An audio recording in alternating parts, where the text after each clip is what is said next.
बंदी छोड़ सतगुरु रामपाल जी परमेश्वर जी की जय हो। परम पिता परमात्मा सारी सृष्टि के रचनहार कुल मालिक असंख्य ब्रह्मांडों के स्वामी जगत गुरु तीनों लोकों में प्रवेश करके सबका धारण पोषण करने वाले राजाधिराज आत्माधार नाथों के नाथ देवों के देव महादेव सर्वेश्वर महेश्वर मृत्युंजय अजरो अमर आदि अनादि सनातनी प्रभु जगत पिता जगदीश्वर श्री श्री 1008 की उपाधि के वास्तविक अधिकारी अकाल मूर्त सौद स्वरूपी राम वासुदेव सर्वगतम ब्रह्म परम पूज्य प्रथम पूज्य परम संत परम पुरुष परम धनी परम दयालु सत्य कबीर हक्का कबीर अल्लाहु कबीर अल्लाहु अकबर बाखबर अल्लाह ताला जगत के तारणहार जगत के मुक्तिदाता जगत के जगन्नाथ हारे के सहारे हिंदुओं के राम मुसलमानों के अल्लाह सिखों के वायुगुरु ईसाइयों के मसीह दया के सागर दयानिधि करुणा के सागर करुणानिधि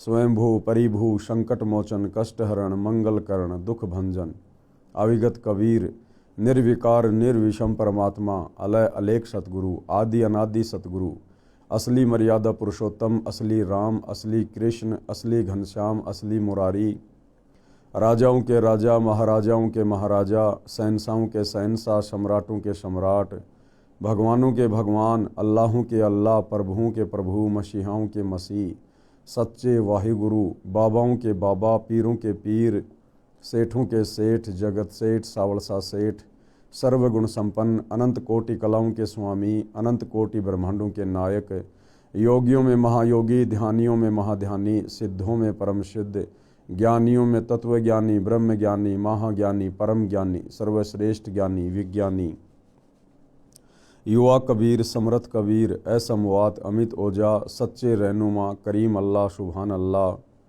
दुनिया के अंतिम पैगंबर 8 सितंबर 1951 से गांव धनाना जिला सोनीपत हरियाणा भारतवर्ष की पावन भूमि पे प्रकट रियल कल की भगवान श्री नारायण साकार हरि श्री बाबा साहेब नूर अनंत परमात्मा सच्चे दरवेश सच्चे बाखबर संत श्रोमणी सतगुरु रामपाल जी परमेश्वर जी के चरण कमल में साध संगति से जुड़े हुए देश विदेश से आप और हम सभी सत्सेवक भाई बहनों का अनंत कोटि दंडवत प्रणाम। सत्साई भाई और बहनों, बहुत बड़ी दया बहुत बड़ी मेहर पूज्य गुरुदेव भगवान की परमेश्वर रामपाल जी की, जिनके शुभ आशीर्वाद से विशेष आशीर्वाद से उन्हीं के कर कमल से लिखित पवित्र पुस्तक हिंदू साहिबान नहीं समझे गीता वेद पुराण, इस पवित्र पुस्तक के ऊपर वीडियो बनाने की श्रृंखला जारी है। इसी श्रृंखला में आज हमारा ये चौथे नंबर का वीडियो है। प्रत्येक वीडियो में पूज्य गुरुदेव भगवान के आशीर्वाद से हिंदू समाज से जुड़े हुए भाई बहनों को अध्यात्म के विषय में भक्ति मार्ग के विषय में बहुत कुछ जानने और समझने को मिल रहा है। तो भाई और बहनों, अब हम इस पवित्र पुस्तक पर आगे बढ़ते हैं। आज हम इसके दूसरे टॉपिक को लेंगे जिसका नाम है पवित्र हिंदू शास्त्र वर्सेज हिंदू।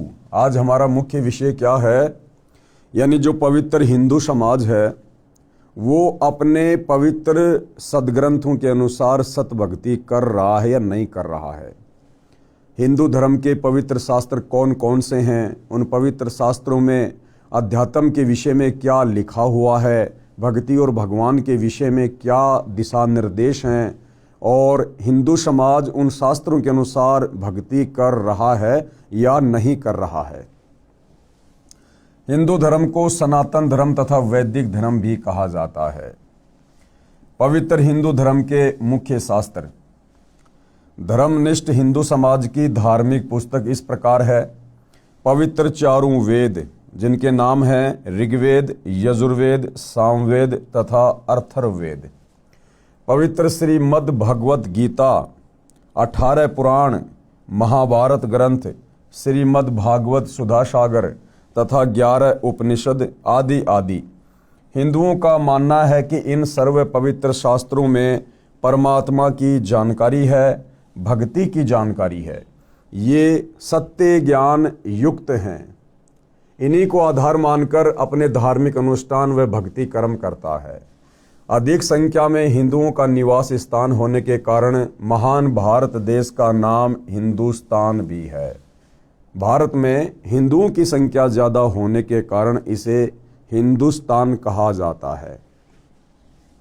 पवित्र हिंदू यानी सनातन धर्म ग्रंथों की अच्छी बातें। अब हिंदू धर्म के जो मुख्य ग्रंथ हैं, इनमें अध्यात्म के विषय में क्या क्या अच्छी अच्छी बातें हैं, उसके ऊपर हम रोशनी डालेंगे। पवित्र गीता जी की अच्छी बातें, यानी पवित्र गीता जी में क्या क्या अच्छी बातें हैं।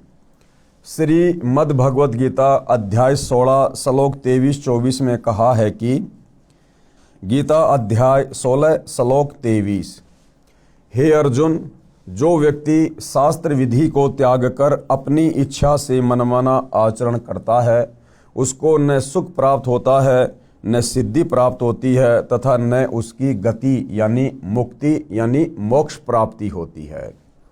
पवित्र गीता जी, जो कि हिंदुओं का मुख्य शास्त्र है, गीता जी में गीता का ज्ञान देने वाला भगवान ये ब्रह्म कह रहा है कि हे अर्जुन, जो व्यक्ति शास्त्र विधि को त्याग कर, शास्त्र विधि क्या, जिस धर्म का व्यक्ति जिन शास्त्रों को सत्य मानता है, उन शास्त्रों में भक्ति और भगवान के विषय में जो जानकारी है, उसके अनुसार साधना ना करके, भक्ति ना करके यदि वो मनमाना आचरण करता है, उसको कहते शास्त्र विधि को त्याग कर किया गया मनमाना आचरण।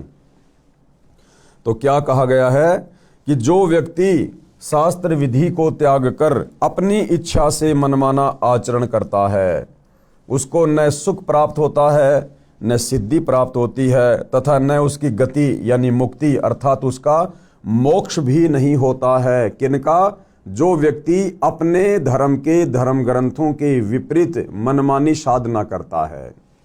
उसके बाद गीता अध्याय 16 श्लोक 24, इससे तेरे लिए अर्जुन कर्तव्य यानी जो साधना करनी चाहिए तथा अकर्तव्य यानी जो साधना कर्म नहीं करने चाहिए, उनकी व्यवस्था में शास्त्र ही प्रमाण है, तू शास्त्रोक्त भक्ति कर।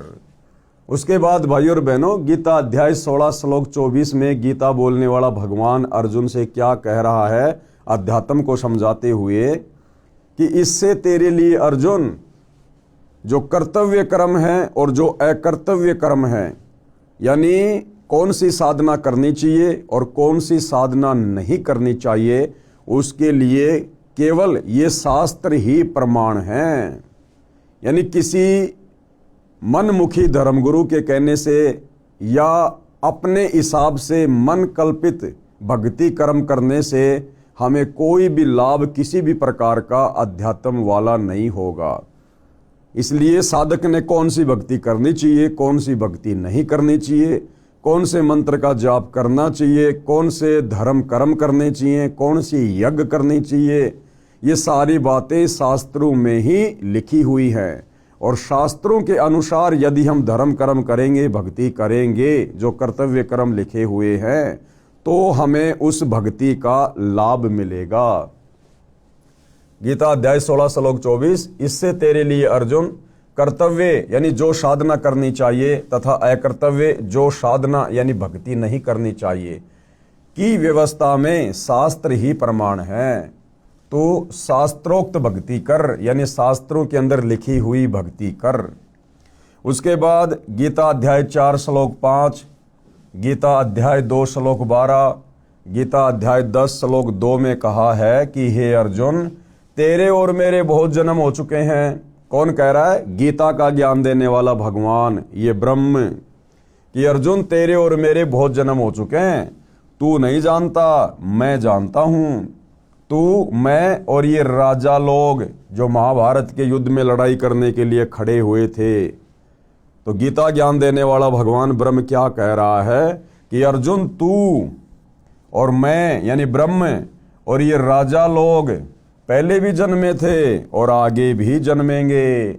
यानी गीता ज्ञान देने वाला भगवान स्पष्ट कर रहा है कि अर्जुन तू भी जन्म मरण में, मैं भी जन्म मरण में, और इस महाभारत के युद्ध में जितने भी प्राणी हैं, सैनिक हैं, ये राजा है, ये भी जन्म और मरण में। तुम्हारे भी जन्म और मरण होते हैं और मैं भी जन्म और मरण में हूँ। कौन कह रहा है? गीता का ज्ञान देने वाला भगवान।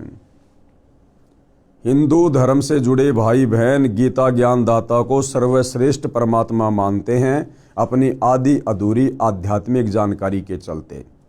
कुछ कहते हैं कि श्री कृष्ण जी ने गीता जी का ज्ञान दिया। जब गहराई में जाएंगे तो पता चलेगा कि श्री कृष्ण जी के शरीर में प्रेत की तरह प्रवेश करके इस काल ब्रह्म ने, जो ब्रह्मा विष्णु महेश का पिता है, दुर्गा का पति है, इसने गीता का ज्ञान दिया। तो भाइयों और बहनों, आप जिसको भी मानते हैं वो स्वयं स्पष्ट कर रहा है अर्जुन को ज्ञान सुनाते समय कि भाई तेरे और मेरे बहुत जन्म हो चुके हैं, तू नहीं जानता, मैं जानता हूं। यानी गीता का ज्ञान देने वाला भगवान भी जन्म और मरण में है। उसके पास पूर्ण मुक्ति का साधन नहीं है, रास्ता नहीं है। अगर होता तो सबसे पहले वो अपने जन्म और मरण को समाप्त करता। तो जो गीता ज्ञान देने वाला भगवान स्वयं जन्म और मरण में है, तो भला उसकी भक्ति करने से हम साधकों का जन्म और मरण का ये भयंकर रोग भला कैसे समाप्त हो सकता है। अर्थात गीता का ज्ञान देने वाला भगवान कंप्लीट भगवान नहीं है। आगे क्या कह रहा है गीता ज्ञान दाता? मेरी उत्पत्ति को यानी मेरे जन्म लेने की प्रक्रिया को ऋषिजन व देवतागण नहीं जानते। क्यों नहीं जानते? क्योंकि ये ऋषिजन और देवतागण ये सारे इस ब्रह्म से उत्पन्न हैं, इस ब्रह्म के अंडर में हैं, इस ब्रह्म के कंट्रोल में हैं। इसलिए ये ऋषिगण और ये देवतागण उस ब्रह्म के विषय में भली भांति नहीं जानते हैं। मेरी उत्पत्ति को ऋषिजन व देवतागण नहीं जानते क्योंकि ये मेरे से उत्पन्न हुए हैं। स्पष्ट है कि गीता ज्ञान कहने वाला नाशवान है। अब भाइयों और बहनों, गुरुदेव सत्संग में बताते हैं कि बाप की उत्पत्ति को बेटा बेटी नहीं बता सकते, बाप की डेट ऑफ बर्थ बेटा बेटी नहीं बता सकते। बाप की डेट ऑफ बर्थ को, उसके जन्म को, उसकी उत्पत्ति को दादाजी बताता है। तो इसी प्रकार 21 ब्रह्मांड में ये जितने भी देवी देवता हैं, साधु संत महात्मा हैं, ऋषि हैं, साधक हैं, ये सब इस काल से उत्पन्न है, इस ब्रह्म से उत्पन्न है। गीता ज्ञान दाता ब्रह्म से उत्पन्न है। इसलिए काल की उत्पत्ति के विषय में इनको स्पष्ट ज्ञान नहीं है। लेकिन वो परम अक्षर ब्रह्म कबीर देव सत्य पुरुष जो सतलोक में रहता है, वो सबका दादा है, सबका दादा। इसलिए उन्होंने आकर 650 साल पहले बनारस के काशी में कबीर दास नाम से उन्होंने सबकी उत्पत्ति, जन्म और मरण के विषय में कबीर सागर में यानी सूक्ष्म वेद 5वें वेद में बिल्कुल क्लियर करवा दिया।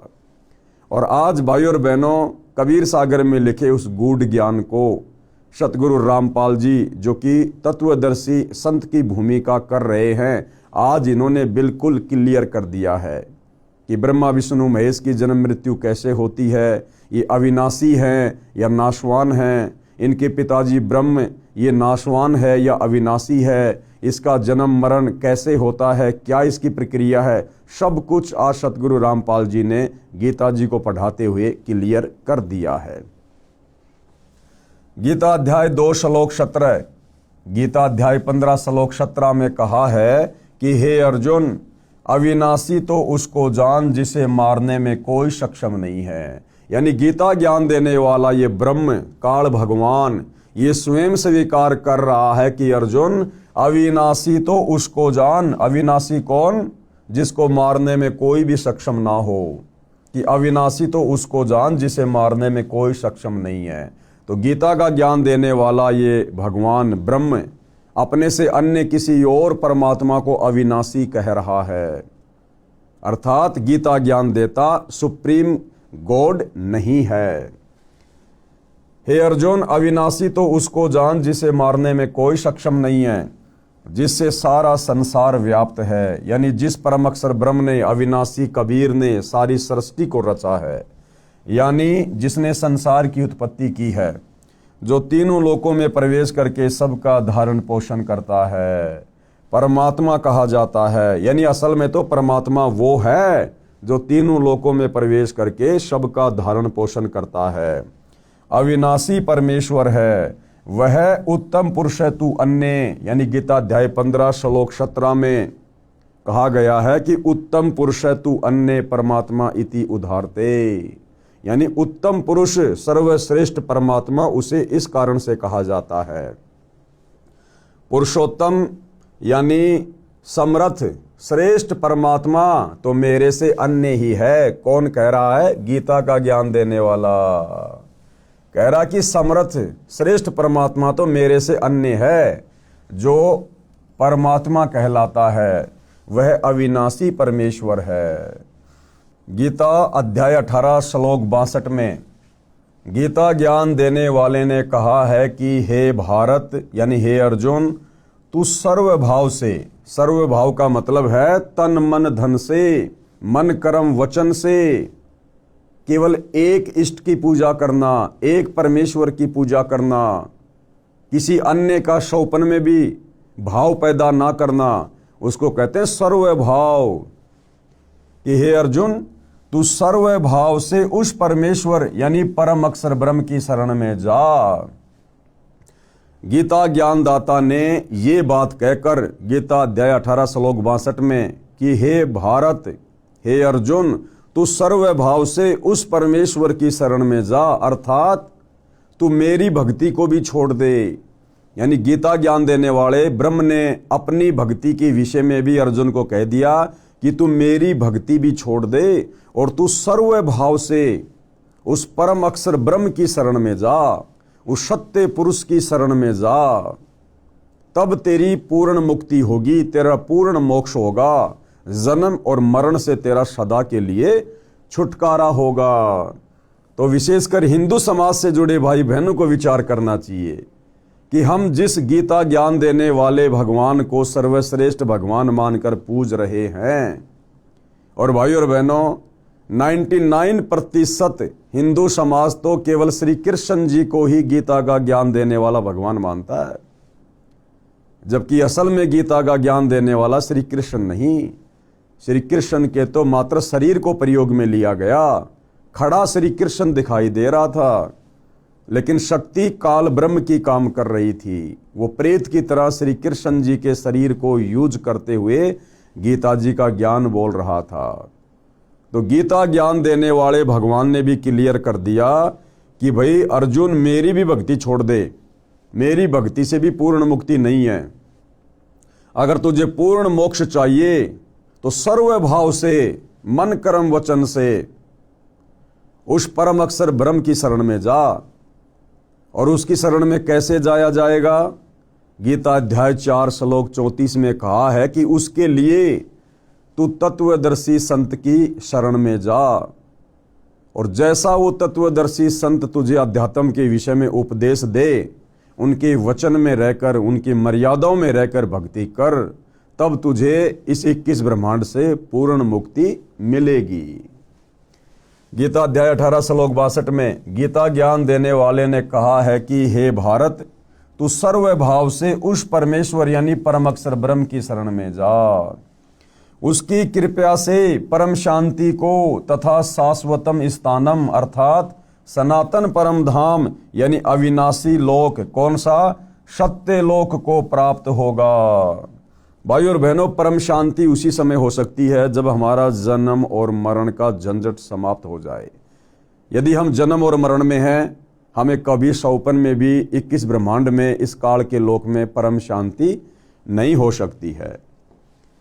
जिस परमेश्वर की शरण में जाने को कहा है उसके विषय में गीता अध्याय 8 श्लोक 1, 3, 8, 9, 10, 20, 22, गीता अध्याय 15 श्लोक 17 में इस प्रकार कहा है। क्या कहा है? अर्जुन ने गीता अध्याय 8 श्लोक 1 में प्रश्न किया कि आपने गीता अध्याय 7 श्लोक 29 में जिस तत्व ब्रह्म के विषय में कहा है वह तत्व ब्रह्म क्या है? यानी गीता ज्ञान देने वाले काल ब्रह्म ने अर्जुन से गीता अध्याय 7 श्लोक नंबर 29 में अपने से अन्य किसी दूसरे परमात्मा की, भगवान की, तत्व ब्रह्म की बात कही थी। तो अर्जुन पूछता है कि वो तत्व ब्रह्म क्या है, मुझे उसके विषय में जानकारी दे कि वो तत्व ब्रह्म क्या है। अर्जुन ने गीता अध्याय 8 श्लोक 1 में प्रश्न किया कि आपने गीता अध्याय 7 श्लोक 29 में जिस तत्व ब्रह्म के विषय में कहा है वह तत्व ब्रह्म क्या है, यानी सर्वश्रेष्ठ परमात्मा क्या है। तो गीता अध्याय 8 श्लोक 3 में गीता ज्ञान देने वाले भगवान ने उत्तर दिया कि वह परम अक्षर ब्रह्म है। कौन है? वह परम अक्षर ब्रह्म यानी सत्य पुरुष कबीर देव है। उसी के विषय में श्लोक 8, 9, 10, 20 व 22 में कहा है कि जो तत्व ब्रह्म यानी परम अक्षर ब्रह्म की भक्ति करता है वह उसी को प्राप्त होता है। जो तत्व ब्रह्म की भक्ति करता है वो अंत समय में शरीर छोड़ने के बाद उसी को प्राप्त होता है, उसी के लोक में जाता है, सत्य लोक में। वह उत्तम पुरुष है तू अन्य, यानी पुरुषोत्तम तो मेरे से अन्य है। गीता अध्याय 15 श्लोक नंबर 17 में गीता का ज्ञान देने वाला भगवान अपने से अन्य सर्वश्रेष्ठ परमात्मा के विषय में कह रहा है कि उत्तम पुरुष तू अन्य परमात्मा इति उदाहरत ये लोग तरम अवश्य विभर्ति अवय ईश्वर है, कि वास्तव में परमात्मा कहने के लायक तो वही है। पुरुषोत्तम तो मेरे से अन्य है, वह परमात्मा कहा जाता है, यानी वास्तव में उसी को परमात्मा कहा जा सकता है। भगवान कहलाने के योग्य वही है जो तीनों लोकों में प्रवेश करके सबका धारण पोषण करता है, यानी पूरी सृष्टि के जीवों का जो धारण पोषण करता है वास्तव में वही पुरुषोत्तम कहलाने के योग्य है। अविनाशी परमेश्वर है, यानी कभी उसका विनाश नहीं होता है। और अपने विषय में गीता ज्ञान देने वाला भगवान क्या कह रहा है? अपने विषय में गीता ज्ञान दाता ने इस प्रकार कहा है। गीता अध्याय 8 श्लोक 5 व 7 में कहा है कि जो मेरी भक्ति करेगा वह मुझे प्राप्त होगा। ये गीता ज्ञान देने वाला काल ब्रह्म अपने विषय में क्या कह रहा है? गीता अध्याय 8 श्लोक 5 व 7 में कि जो मेरी भक्ति करेगा वह मुझे प्राप्त होगा। और ये कहाँ रहता है? ब्रह्मलोक में। और ब्रह्मलोक भी विनाश में आता है। ब्रह्मलोक में गए प्राणी का भी जन्म और मरण समाप्त नहीं होता है। जब इस ब्रह्म का ही जन्म मरण समाप्त नहीं है तो इसकी भक्ति करके ब्रह्मलोक में जाने वाले का भला कैसे जन्म और मरण का रोग समाप्त हो सकता है? तो ये स्वयं स्वीकार कर रहा है। भाइयों और बहनों, ये गीता के अध्याय और श्लोक सतगुरु रामपाल जी ने नहीं लिखे हैं जो हमें किसी प्रकार की शंका हो। 5,500 वर्ष पहले महाभारत के समय कुरुक्षेत्र के मैदान में ये गीता जी का ज्ञान बोला गया था। महर्षि वेद व्यास जी ने इसको लिखा है, लिपिबद्ध किया है, और हमारे आचार्य शंकराचार्य धर्मगुरु वर्षों से इसको पढ़ते आ रहे हैं, समाज को पढ़ाते आ रहे हैं। लेकिन इनमें क्या सच्चाई लिखी हुई थी आज तक ना हमारे धर्मगुरु समझ पाए थे और ना आम समाज में वो इस सच्चाई को बता पाए, जिस कारण से पूरा हिंदू समाज भक्ति और भगवान के नाम पर भ्रमित होकर और गीता अध्याय 16 श्लोक नंबर 23 और 24 के अनुसार मनमानी साधना कर रहा है, मनमाना आचरण कर रहा है। जिस मनमानी साधना को करने के चलते साधक को ना कोई सुख हो सकता, ना कोई सिद्धि प्राप्त हो सकती है और ना उसकी मुक्ति हो सकती है। अपने विषय में गीता ज्ञान देने वाले ने इस प्रकार कहा है। गीता अध्याय 8 श्लोक 5 व 7 में कहा है कि जो मेरी भक्ति करेगा वह मुझे प्राप्त होगा।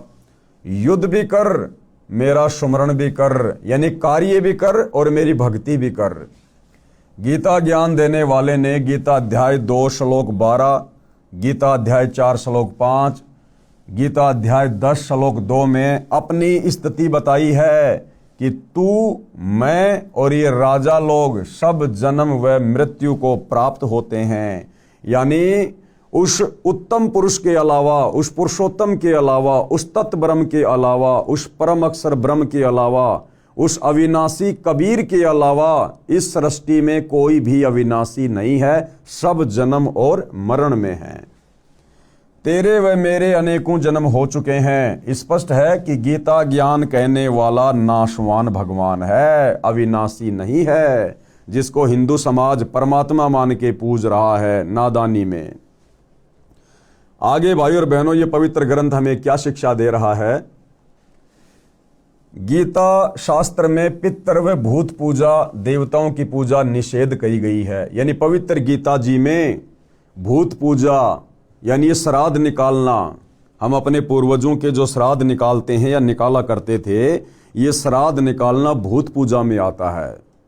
क्योंकि हमारे पूर्वज शास्त्र विरुद्ध साधना करने के चलते मरने के बाद में वो भूत योनि को प्राप्त हो गए, और पीछे से हमारे धर्म गुरुओं ने उनके श्राद्ध निकलवा कर और पाखंड पूजा शुरू करवा दी। तो हमारे पूर्वज शास्त्र विधि को त्याग के मनमाना आचरण करने के चलते भूत बने हुए हैं, और हमसे हमारे धर्म गुरु उनकी पूजा करवा कर, उनके श्राद्ध निकलवा कर हमें भी भूत की योनि में जाने के लिए तैयार कर रहे हैं। लेकिन भाई और बहनों, धन्यवाद करो सतगुरु रामपाल जी परमेश्वर जी का, जिन्होंने समय पर आकर हम आत्माओं को संभाल लिया, हमारे को सत्य साधना देकर और नरक में जाने से, भूत योनि प्राप्त होने से, पितृ योनि में जाने से उन्होंने हमें बचा लिया, और आज उन्होंने हमें शास्त्र अनुकूल सत्य साधना दे दी, जिससे हमारी आत्मा का कल्याण होगा। गीता शास्त्र में पितृ व भूत पूजा, देवताओं की पूजा निषेध कही है। व्रत करना व्यर्थ कहा गया है। कर्म संन्यास गलत कहा है। कर्म करते करते भक्ति करना उत्तम बताया है। इसका प्रमाण कहाँ है? गीता अध्याय 9 श्लोक 25, गीता अध्याय 7 श्लोक 12, 15, 20 व 23, गीता अध्याय 6 श्लोक 16, गीता अध्याय 5 श्लोक 2 व 6, गीता अध्याय 3 श्लोक 4 व 9 में देवताओं की पूजा करना, पितरों की पूजा करना, श्राद्ध निकालना, भूतों की पूजा करना, ये गीता जी में स्पष्ट रूप से मना किया गया है। और उसके बावजूद भी हम लोग हमारे भ्रमित धर्मगुरुओं के कहने से, संत महंतों के कहने से हम पवित्र ग्रंथ गीता जी के विपरीत साधना कर रहे हैं। तो भाई और बहनों, हमारा अंत क्या होगा, कैसा होगा, और हमें कौन सी गति प्राप्त होगी शास्त्र विरुद्ध साधना करने के चलते, अब आप धीरे धीरे इन बातों को समझ रहे होंगे। उसके बाद भाई और बहनों, हिंदुओं के जो पवित्र वेद हैं, उन वेदों में अध्यात्म के विषय में, भक्ति मार्ग के विषय में क्या क्या अच्छी बातें हैं, उनके ऊपर भी गुरुदेव भगवान प्रकाश डाल रहे हैं अपने कर कमल से इस पवित्र पुस्तक में। पवित्र वेदों की अच्छी बातें। परमात्मा सबसे ऊपर के लोक में विराजमान है, यानी बैठा है। हमारे वेद गवाही दे रहे हैं कि परमात्मा साकार है, मनुष्य के जैसा है, और परमात्मा ऊपर सतलोक में तख्त पर, सिंहासन पर विराजमान है।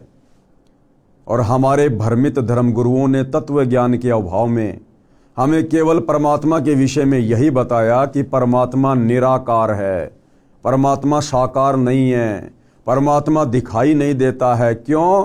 क्योंकि भाई और बहनों, हमारे भ्रमित धर्मगुरु सदियों से शास्त्र विधि को त्याग कर मनमानी साधना करते हुए आ रहे हैं, और उस मनमानी साधना के करने के चलते उन्हें वो उपलब्धि प्राप्त नहीं हुई जिससे उनकी दिव्य दृष्टि खुलती, या उनका ज्ञान योग खुलता, या उन्हें वेदों और गीता में लिखे हुए सत्य ज्ञान के सार का पता चलता। तो जब हमारे धर्मगुरु खुद ही भक्ति और भगवान को लेकर भ्रमित थे, तो बोला हमें वो कहाँ से हमारे पवित्र सदग्रंथों में लिखी गई अच्छी अच्छी बातों की जानकारी देते। लेकिन वर्तमान में हमारा परम सौभाग्य जो सतगुरु रामपाल जी के आशीर्वाद से हमें ये सत्य जानकारी प्राप्त हो रही है। पवित्र वेदों की अच्छी बातें। परमात्मा सबसे ऊपर के लोक में विराजमान है, यानी बैठा है। वह राजा के समान दिखाई देता है। अब राजा कैसा होता है भाई और बहनों? राजा इंसान होता है। तो परमात्मा भी हमारे जैसा है, क्योंकि हम उस परमात्मा के बच्चे हैं, उसके अंश हैं। उस परमेश्वर ने हम सबको उत्पन्न किया है। वो परमात्मा हमारे जैसा, हम उस परमात्मा के जैसे, यानी हम साकार हैं, वो परमात्मा भी साकार है। वह राजा के समान दिखाई देता है, यानी सिंहासन पर बैठा है। सिर के ऊपर मुकुट है, सफेद छत्र है, और नराकार है। एक होता है निराकार और एक होता है नराकार। नराकार का मतलब होता है नर प्लस आकार। नर यानी इंसान, मनुष्य, और आकार यानी उसकी छवि, यानी वो परमात्मा मनुष्य के समान है, नराकार है, और एक होता निराकार, निर्पलस आकार, यानी जिसका कोई आकार नहीं है। तो हमारे धर्मगुरुओं ने हमें बताया कि परमात्मा निराकार है, जबकि आज सतगुरु रामपाल जी वेदों से, गीता जी से क्लियर कर रहे हैं कि परमात्मा निराकार नहीं बल्कि नराकार है, नर आकार में है, मनुष्य दृश्य है, साकार है। परमात्मा ऊपर के लोक से गति करके यानी चलकर पृथ्वी पर आता है, अच्छी आत्माओं को मिलता है, उनके संकटों को समाप्त करता है। अब वो परमात्मा कैसे आता है भाइयों और बहनों? वो परमात्मा मनुष्य शरीर धारण करके आता है, एक मनुष्य के बच्चे की लीला करता है। जैसा कि वेदों में लिखा हुआ है कि वो परमात्मा प्रत्येक युग में शिशु रूप धारण करके किसी तालाब में विकसित कमल के फूल के ऊपर प्रकट होता है, और वहाँ से उस परमेश्वर को एक निसंतान दंपत्ति अपने घर उठाकर ले जाते हैं, और उनकी जो परवरिश होती है, उनका जो पालन पोषण होता है, वो कवारी गायों के दूध से होता है। ऐसी लीला वो कबीर परमात्मा, वो परम अक्षर ब्रह्म, सत्य पुरुष, उत्तम पुरुष प्रत्येक युग में करता है। ये प्रमाण बना के छोड़ देता है कि जब वो भक्ति युग आएगा आगे चलकर, कलयुग की पिछली पीढ़ी वाला, उस समय वेदों में लिखी हुई इन बातों को पढ़कर और कब कब उस परमात्मा ने इस प्रकार की लीलाएं की, उन समस्त घटनाओं को देखकर भगवान को पहचानने में देर नहीं करेंगी। तो भाइयों और बहनों, वेदों में परमात्मा के प्रकट होने की जो लीलाएं लिखी हुई हैं, उन लीलाओं के अंतर्गत केवल कबीर परमात्मा ही फिट बैठते हैं, ना श्री रामचंद्र जी फिट बैठते हैं, क्योंकि रामचंद्र जी किसी तालाब में विकसित कमल के फूल पर शिशु रूप में प्रकट नहीं हुए, वे तो कौशल्या के गर्भ से जन्मे थे। द्वापर में श्री कृष्ण जी भी देवकी के गर्भ से जन्मे थे। तो वेदों में परमेश्वर के प्रकट होने के विषय में जो निशानी है, जो सबूत हैं, वो केवल कबीर परमेश्वर जी के ऊपर फिट बैठते हैं। तो आप और हमें समझने में बड़ी आसानी होगी कि वास्तव में अविनाशी परमेश्वर कौन है। परमात्मा ऊपर के लोक से गति करके यानी चलकर पृथ्वी पर आता है, अच्छी आत्माओं को मिलता है, उनके संकटों को समाप्त करता है, उनके संकटों का मर्दन करता है, उन्हें सुख प्रदान करता है। और क्या करता है परमात्मा? कवियों जैसा आचरण करता हुआ घूमता है। जैसे एक कवि होता है, वो कविता बना बना के, दोहे चौपाइयाँ बना बना के लोगों को जगाता है, इसी प्रकार वो कबीर परमात्मा एक कवि की भूमिका करता है, और शब्दों के माध्यम से, चौपाइयों के माध्यम से, दोहों के माध्यम से, श्लोकों के माध्यम से वो परमेश्वर अपने तत्व ज्ञान का प्रचार प्रसार घूम घूम के करता है। इसलिए उसे रमता राम भी कहा जाता है। कवियों जैसा आचरण करता हुआ घूमता है, अपने मुख कमल से वाणी बोलकर भक्ति करने के लिए प्रेरणा करता है, और भक्ति के गुप्त नामों यानी मंत्रों का आविष्कार करता है। भक्ति के गुप्त मंत्रों का आविष्कार वो कबीर परमात्मा, परम अक्षर ब्रह्म, सत्य पुरुष जब सतलोक से चलकर पृथ्वी पर प्रकट होता है, उस समय भक्ति के गुप्त मंत्रों का आविष्कार करता है। यानी भाइयों और बहनों, पूर्ण मोक्ष प्राप्ति के लिए भक्ति के वो गुप्त मंत्र ना वेदों में है, ना गीता जी में है, ना पुराणों में है, और ना अन्य धर्मों की पवित्र पुस्तकों में है।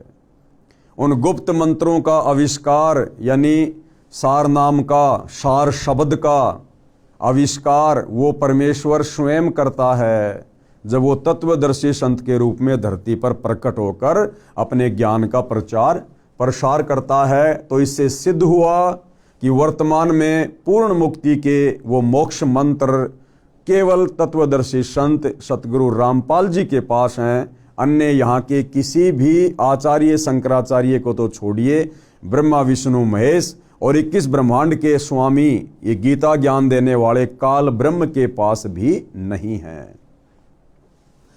परमात्मा तत्व ज्ञान यानी संपूर्ण अध्यात्म ज्ञान को, कौन सा संपूर्ण अध्यात्म ज्ञान?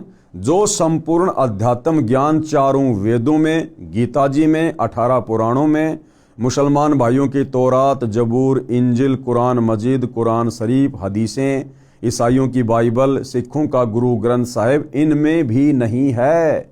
उस तत्व ज्ञान को वो परमात्मा नीचे आकर अपने मुख कमल से वाणियों के माध्यम से बोलता है। परमात्मा तत्व ज्ञान यानी संपूर्ण अध्यात्म ज्ञान को काव्यना यानी कवित्व यानी दोहों, शब्दों, चौपाइयों के रूप में बोलता है। जैसे 650 साल पहले कबीर परमात्मा हाथ में एक तारा लेकर कहीं किसी भी चौराहे पर खड़े होकर ये अध्यात्म ज्ञान, ये तत्व ज्ञान दोहों के माध्यम से, शब्दों के माध्यम से, चौपाइयों के माध्यम से बोलने लग जाया करते थे। इस कारण से प्रसिद्ध कवियों में से एक कवि की उपाधि भी प्राप्त करता है। अब भाइयों और बहनों, बहुत कवि हुए हैं। तुलसीदास जी भी एक कवि थे, कालिदास जी भी एक कवि थे, सूरदास जी भी एक कवि थे, बहुत सारे कवि हुए हैं। लेकिन किसी भी कवि का कोई शिष्य आपको सुनने और देखने को नहीं मिलेगा। केवल कबीर परमेश्वर ही वास्तव में रियल कवि की भूमिका निभाते हैं। और 650 साल पहले उस परमेश्वर के 64 लाख शिष्य थे। अन्यथा अन्य किसी भी कवि के आपको कोई भी शिष्य सुनने और देखने को नहीं मिलेंगे। इस कारण से प्रसिद्ध कवियों में एक कवि की उपाधि भी प्राप्त करता है। यानी उसी कारण से परमात्मा कवि भी कहलाता है। कौन से कारण से? अपने तत्व ज्ञान को ऊंची आवाज में बोल बोल के दोहों, चौपाइयों, शब्दों के माध्यम से सुनाने के कारण उस परमेश्वर को कवि की उपाधि भी दी गई है।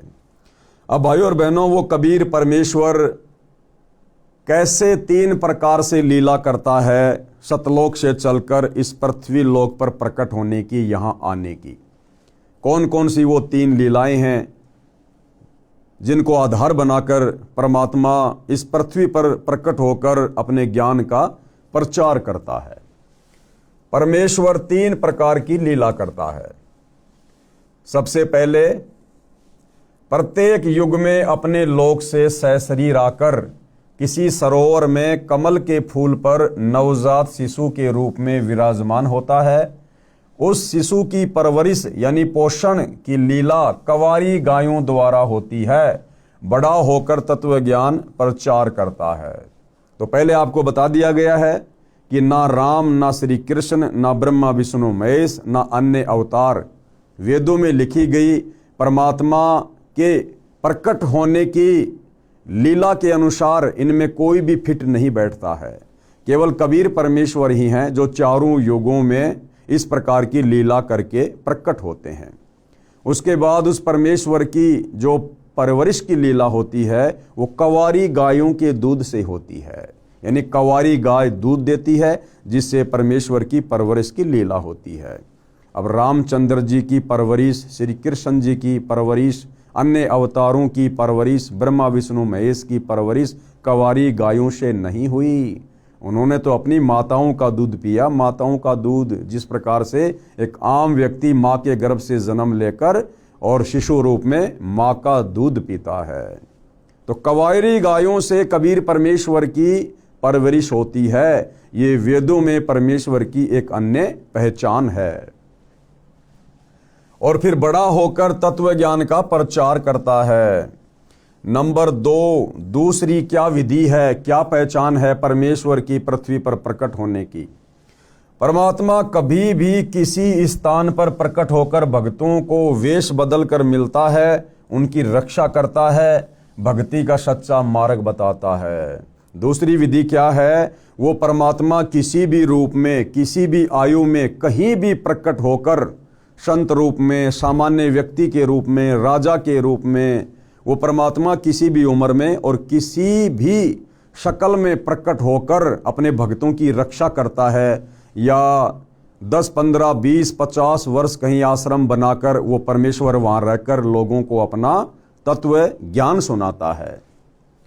नंबर 3, तीसरी क्या विधि है परमात्मा के प्रकट होने की?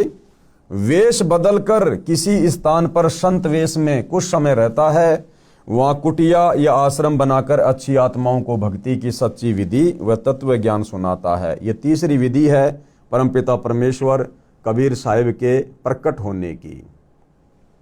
उसके बाद भाई और बहनों, पूज्य गुरुदेव भगवान बता रहे हैं कि जो 18 पुराण हैं, उन पुराणों में भक्ति से संबंधित, अध्यात्म से संबंधित अच्छी अच्छी बातें क्या हैं।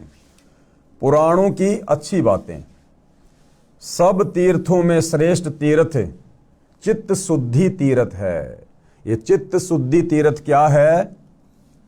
यानी जो हमारे मन के मैल को समाप्त कर दे, वो तीर्थ जो हमारे मन के मैल को समाप्त कर दे, आत्मा के विकारों को हटा दे और हमें एक नेक इंसान बना दे, उसको कहते हैं चित्त शुद्धि तीर्थ। और भाइयों और बहनों, ये चित्त शुद्धि का कार्य केवल परम संत, तत्वदर्शी संत के सत्संग रूपी तीर्थ में डुबकी लगाने से ही सफल हो सकता है। यानी तत्वदर्शी संत के सत्संग सुनने से हमारा चित्त शुद्ध होगा, हमारा मन शुद्ध होगा, आत्मा पर जो मैल जमा हुआ है युगों युगों से पाप कर्मों का, वो हटेगा। तो सबसे बड़ा जो चित्त शुद्धि तीर्थ है वो परम संत के सत्संग हैं। सब तीर्थों में श्रेष्ठ तीर्थ चित्त शुद्धि तीर्थ है। उदाहरण दिया है कि तीर्थों के जल में स्नान करने से शरीर का मैल तो धुल जाता है, परंतु मन का मैल नहीं धुलता। जैसे बहुत सारे हिंदू भाई बहनों की एक गलत धारणा है कि यदि हम गंगा जी में जाकर स्नान कर लेंगे तो हमारे पाप कर्म कट जाएंगे। तो गुरुदेव भगवान क्लियर कर रहे हैं कि नादानों, किसी भी तीर्थ के जल में नहाने से या गंगा जी के जल में नहाने से शरीर का मैल तो कट सकता है, लेकिन आत्मा का मैल नहीं कटेगा, पाप कर्म नहीं कट सकते। और एक छोटा सा उदाहरण भाइयों और बहनों समझने के लिए पर्याप्त है। आप और हमारे मैल तो, आप और हमारे पाप कर्म भला क्या कटेंगे गंगा जी में जाकर नहाने से। गंगा पुत्र का नाम तो आपने सुना होगा, विषम पितामह गंगा पुत्र। अरे गंगा तो उसकी मां थी, उसके बावजूद भी विषम पितामह के पाप नहीं कटे, जिस कारण से महाभारत के युद्ध में किस प्रकार दर्दनाक तरीके से उसकी मृत्यु हुई। महीनों तक उसे तीरों की सैया पर लेटकर रहना पड़ा, तड़प तड़प कर उसकी मृत्यु हो गई। वो गंगा अपने खुद के सगे पुत्र विषम पितामह के पाप नहीं काट पाई। भाइयों और बहनों, आप और हम नादान प्राणी उस गंगा के लगते क्या हैं जो वहां डुबकी लगाने से हमारे पाप कट जाएंगे। ये पाप तो सतगुरु रामपाल जी के यानी तत्वदर्शी संत के सत्संगों में डुबकी लगाने से कटेंगे, उनकी शरण में आने से कटेंगे। तीर्थों के जल में स्नान करने से शरीर का मैल तो धुल जाता है, परंतु मन का मैल नहीं धुलता। उसके लिए क्या करना पड़ेगा? तत्वदर्शी संत का सत्संग सुनना चाहिए। सत्संग चित्त शुद्धि करता है, यह चित्त शुद्धि तीर्थ कहा जाता है। यानी सबसे बड़ा चित्त शुद्धि तीर्थ क्या है? परम संत के सत्संग। गीता अध्याय 4 श्लोक 32 तथा 34 में भी इसी कथन का समर्थन है। क्या कहा गया है? एक कथा है जिसके माध्यम से गुरुदेव भगवान हमें समझा रहे हैं। एक समय ऋषि वशिष्ठ जी तथा ऋषि विश्वामित्र जी गंगा दरिया के किनारे आश्रमों में रहा करते थे।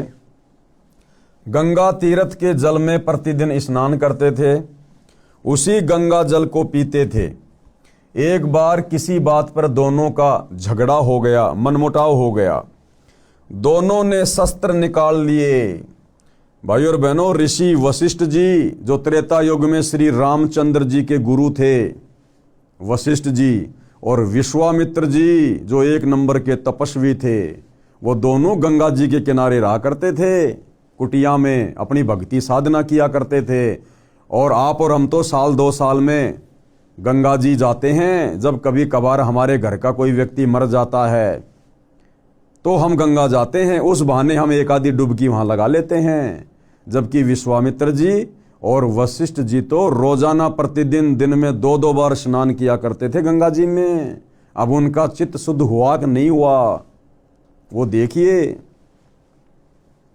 एक बार किसी बात पर दोनों का झगड़ा हो गया, दोनों ने शस्त्र निकाल लिए, यानी हथियार निकाल लिए, दोनों ने एक दूसरे को मारने को तैयार हो गए। उनका बीच बचाव करवाकर युद्ध समाप्त करवाया। अब बताओ, उस गंगा जी के स्नान ने वशिष्ठ और विश्वामित्र जैसे ऋषियों का भी चित्त शुद्ध नहीं किया। अगर उनका चित्त शुद्ध हो गया होता तो जिस व्यक्ति का चित्त शुद्ध हो जाता है, जिसकी आत्मा निर्मल हो जाती है, जिसको तत्व ज्ञान हो जाता है, वो व्यक्ति कभी जीवन में शस्त्र नहीं उठा सकता। वो व्यक्ति कभी किसी को मारने मरने के लिए हथियार नहीं उठा सकता।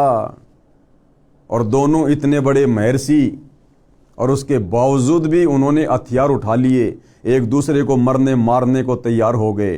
तो कहां से उनका चित्त शुद्ध हुआ होगा?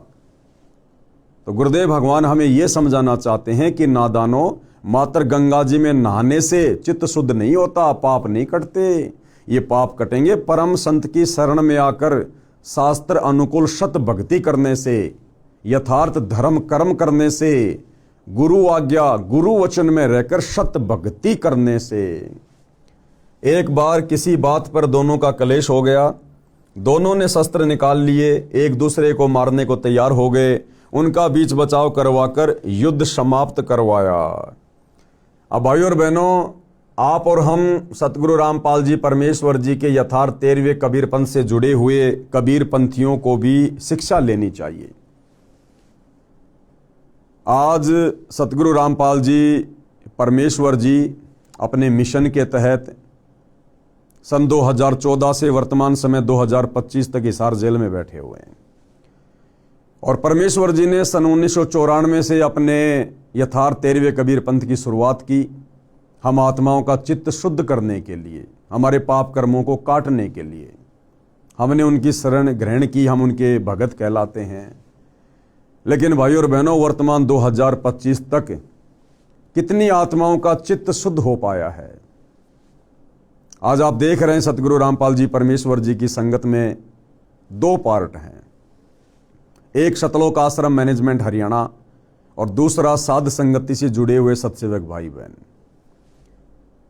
आज केवल साध संगति से जुड़े सत्सेवक भाई बहनों का ही चित्त शुद्ध हो पाया है, क्योंकि हमने परम संत के सत्संगों को चित्त शुद्धि की दृष्टि से सुना है, समझा है और उन पर अमल किया है। तो गुरु ने हमारे ऊपर आशीर्वाद बख्शा, गुरु हमारे ऊपर प्रसन्न हुए, उन्होंने अपना आशीर्वाद दिया, अपनी दया बख्शी, तो आज हमारा चित्त शुद्ध हुआ।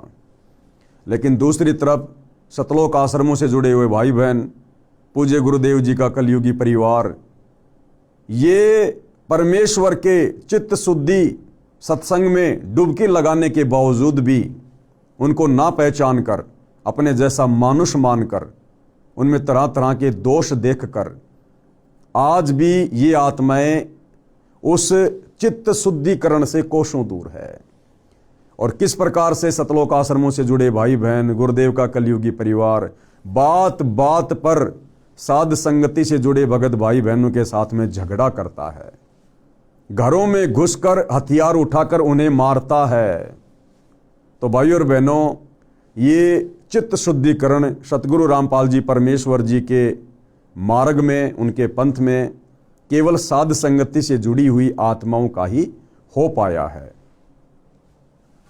सूक्ष्म वेद में कहा है कि कबीर गंगा काठे घर करे, गंगा काठे यानी गंगा के किनारे चाहे घर बना लो और पीवे निर्मल नीर, और चाहे सुबह शाम रोजाना गंगा जी का पानी पियो, और मुक्ति नहीं सतनाम बिन कहे सच कबीर। भाई चाहे गंगा जी के किनारे महल बना लो, झोपड़ी डाल लो और रोजाना गंगा जी का निर्मल जल पियो। अगर आपने सच्चे सतगुरु तत्वदर्शी संत से वो 2 अक्षर का सतनाम सत भक्ति मंत्र प्राप्त नहीं किया और उस तत्वदर्शी संत के बताए अनुसार मर्यादा में रहकर साधना नहीं की, तो कबीर परमात्मा कहते हैं कि चाहे तू लाख जन्म गंगा जी का जल पीते रहना और गंगा जी के किनारे जाके बस जाना, तेरी मुक्ति नहीं हो सकती। गरीब गंगा काठे घर करे पीवे निर्मल नीर, और मुक्ति नहीं सतनाम बिन कहे सत्य कबीर। कबीर तीर्थ कर कर जग मुआ, ये तीर्थों पे जा जाके दुनिया मर गई, भूत बन गई, नरक में जा गिरी। तीर्थ कर कर जग मुआ, उड़े पानी नहाए, उन तीर्थों के पानी में नहा के। और सत्य नाम जपा नहीं, काल घसीटे जाए। बिना सत्य नाम के जाप के अंत में उन तीर्थों पर जाकर स्नान करने वालों को भी काल ही घसीटता है, लक 84 में डालता है, नरक में डालता है। अब गुरुदेव भगवान इस चौपाई का अर्थ कर रहे हैं, अर्थात गंगा नदी के किनारे निवास करें, मोक्षदायिनी मानकर तथा गंगा का निर्मल पानी पीते हैं, परंतु भक्ति के सत्य शास्त्र प्रमाणित नाम बिना मोक्ष संभव नहीं है। शास्त्रों में भक्ति का जो सत मंत्र है, उसके सुमरण किए बिना, उसके जाप किए बिना सच्चे सतगुरु से लेकर भाई मुक्ति संभव नहीं है, व्यर्थ प्रयत्न है। उसके बाद गुरुदेव भगवान हमें क्या बताते हैं? कबीर परमेश्वर जी आगे बताते हैं कि भ्रमित ज्ञान के आधार से, कौन से ज्ञान के आधार से? भ्रमित ज्ञान के आधार से संसार के व्यक्ति तीर्थों पर जाते हैं, आजीवन ये साधना करते हैं, जब मृत्यु हो जाती है तो उनको राहत उस साधना से नहीं मिलती। आप देखते हो भाई और बहनों, ऐसे अच्छे अच्छे भगत, अच्छे अच्छे साधक जो शास्त्र विधि को त्याग के मनमानी साधना करते हैं, पूजा पाठ करते हैं बहुत ज़्यादा, और अंत में उनकी ऐसी दुर्गति से मृत्यु होती है, कोई उनकी टेक केयर करने वाला भी नहीं होता, हॉस्पिटलों में सड़ सड़ के मरते हैं। तो गुरुदेव भगवान कह रहे हैं कि सतनाम के जाप बिना और सच्चे सतगुरु की शरण में आकर भक्ति किए बिना भैया आप चाहे कितने भी यत्न और प्रयत्न कर लेना, मुक्ति नहीं है, दुर्गति पीछा नहीं छोड़ सकती। आजीवन ये साधना करते हैं, जब मृत्यु हो जाती है तो उनको राहत उस साधना से नहीं मिलती। काल के दूत उनको बलपूर्वक यानी जबरदस्ती घसीट कर खींच कर ले जाते हैं और दंडित करते हैं। कर्म कांड करना, पितृ पूजा, श्राद्ध निकालना, भूत पूजा, मूर्ति पूजा वेद विरुद्ध है। ये जितनी भी साधनाएं हैं भाई और बहनों, ये कर्म कांड, कौन से कर्म कांड? ये पितृ पूजना, श्राद्ध निकालना, भूत पूजा, मूर्ति पूजा, चौराहे की पूजा, पेड़ पौधों की पूजा, मूर्ति पूजा, ये सब वेद विरुद्ध है, यानी शास्त्रों के विरुद्ध है, और अज्ञानतावश समाज इसे कर रहा है। क्योंकि हमारे धर्मगुरु नादान थे, उन्हें केवल संस्कृत भाषा का ज्ञान था, और ये जितने भी धर्म ग्रंथ थे ये संस्कृत भाषा में होने के कारण इन्होंने इनको अच्छे से इनको पढ़ अवश्य लिया, इनको घोट अवश्य लिया, याद अवश्य कर लिया, परंतु संस्कृत में लिपिबद्ध हमारे धर्मशास्त्र अध्यात्म के विषय में संकेत क्या कर रहे हैं, इस बात से हमारे धर्म गुरु अनभिज्ञ थे, बेखबर थे, अनजान थे। तो अज्ञानतावश हम लोगों ने उन धर्म गुरुओं को प्रकांड ज्ञाता मानकर और उनके द्वारा बताई गई साधना हम करते रहे, जिस कारण से हमारे पूर्वजों की भी मुक्ति नहीं हुई, और आज वही धर्मगुरु उन भूत बने हुए पूर्वजों के हमसे श्राद्ध निकलवा रहे हैं। तो ये जितने भी ये कर्मकांड हैं ये भक्ति मार्ग में बाधक हैं। कर्मकांड करना, पितृ पूजा, श्राद्ध निकालना, भूत पूजा, मूर्ति पूजा वेद विरुद्ध है, अज्ञानवश करते हैं, यानी अभी हमें तत्व ज्ञान नहीं है। आगे पूज्य गुरुदेव भगवान हमें एक उदाहरण देकर समझा रहे हैं। प्रमाण मार्कंडे पुराण में रोचे ऋषि की उत्पत्ति कथा अध्याय में है। ये सब अच्छी बातें आप जी इसी पुस्तक में पढ़ेंगे जो प्रमाणों सहित लिखी है, ग्रंथों यानी शास्त्रों की फोटोकॉपी लगाकर स्पष्ट किया है।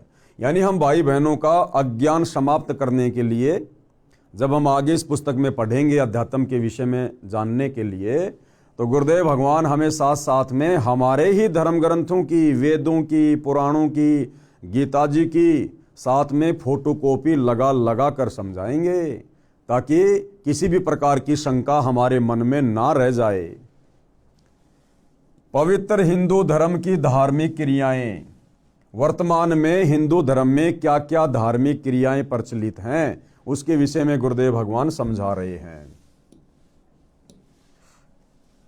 आदि शंकराचार्य जी का जन्म 508 वर्ष ईसा पूर्व हुआ। जो आदि शंकराचार्य जी थे, जिन्होंने हिंदू समाज को देवी देवताओं की पूजा पर, पाखंड पूजा पर आधारित कर दिया था, तो आदि शंकराचार्य जी का जन्म कब हुआ था? ईसा यानी ईसा मसीह के जन्म से 508 वर्ष पहले। आदि शंकराचार्य जी का जन्म 508 वर्ष ईसा पूर्व हुआ, यानी 2013 से गिने तो 2521 वर्ष पूर्व हुआ, क्योंकि ये पवित्र पुस्तक सतगुरु रामपाल जी ने 2013 में लिखी थी, सतलोक आश्रम बरवाला में। तो 2013 से यदि हम आदि शंकराचार्य जी के जन्म की काउंटिंग करें तो 2521 वर्ष पहले हुआ। उन्होंने जो भक्ति मार्ग बताया है उसका अनुसरण पवित्र हिंदू समाज वर्तमान में कर रहा है। यानी आदि शंकराचार्य जी के द्वारा जो देवी देवताओं की साधना बताई गई थी, जो कर्म कांड बताए गए थे, उसी को वर्तमान का हिंदू समाज फॉलो कर रहा है। श्री ब्रह्मा जी, श्री विष्णु जी तथा श्री शिव जी को आदरणीय भगवान मानते हैं। मूर्ति पूजा भी अवश्य करते हैं, जबकि वेदों में ना तो ब्रह्मा विष्णु महेश की पूजा का विधान है, ना गीता में है, ना मूर्ति पूजा का वेदों में कहीं कोई जिक्र है, ना गीता जी में है।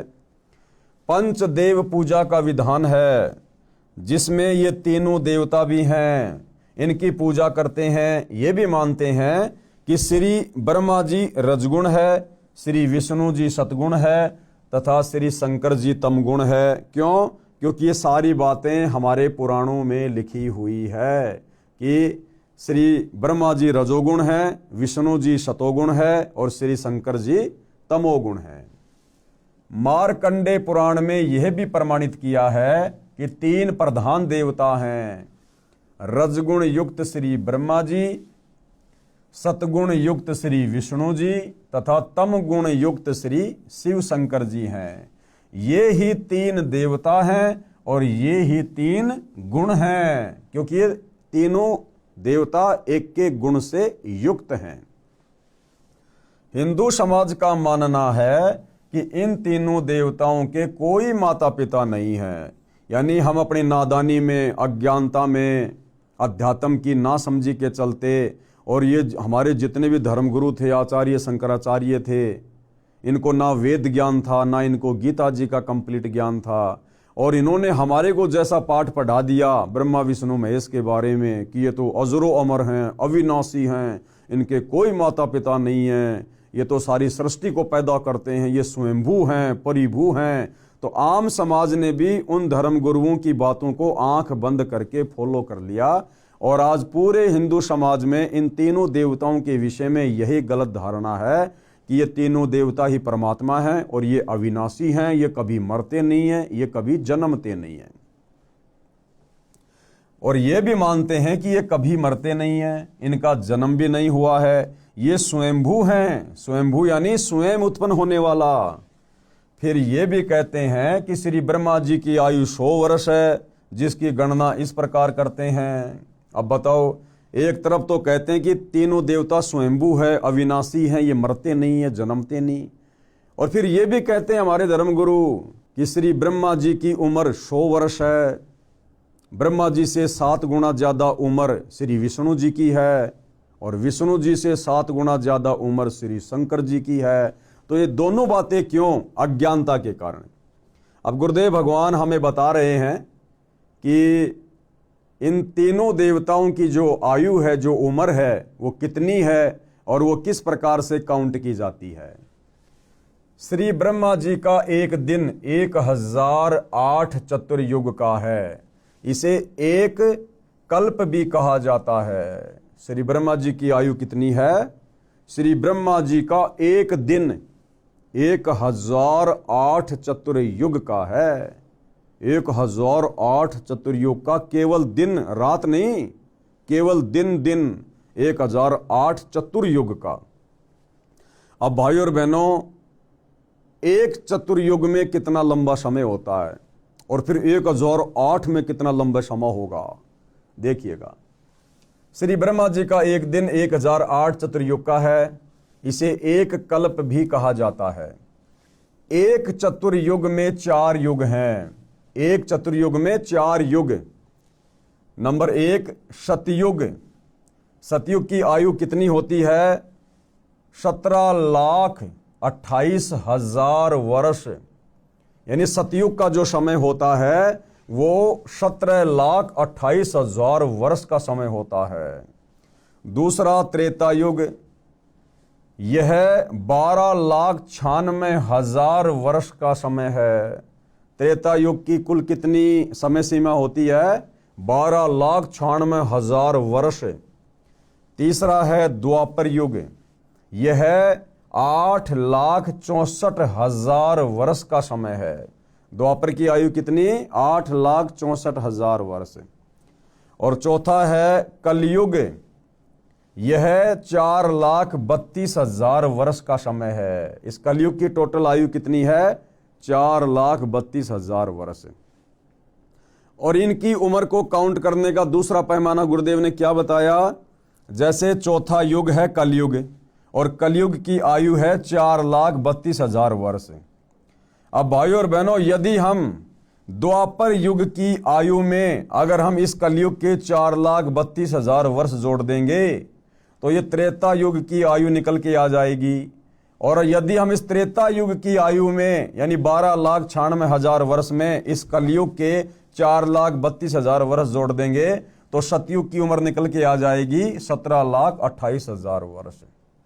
इसको कहते हैं एक चतुर्युग, यानी चारों युगों की जो कुल मिलाकर आयु है वो है 43,20,000 वर्ष।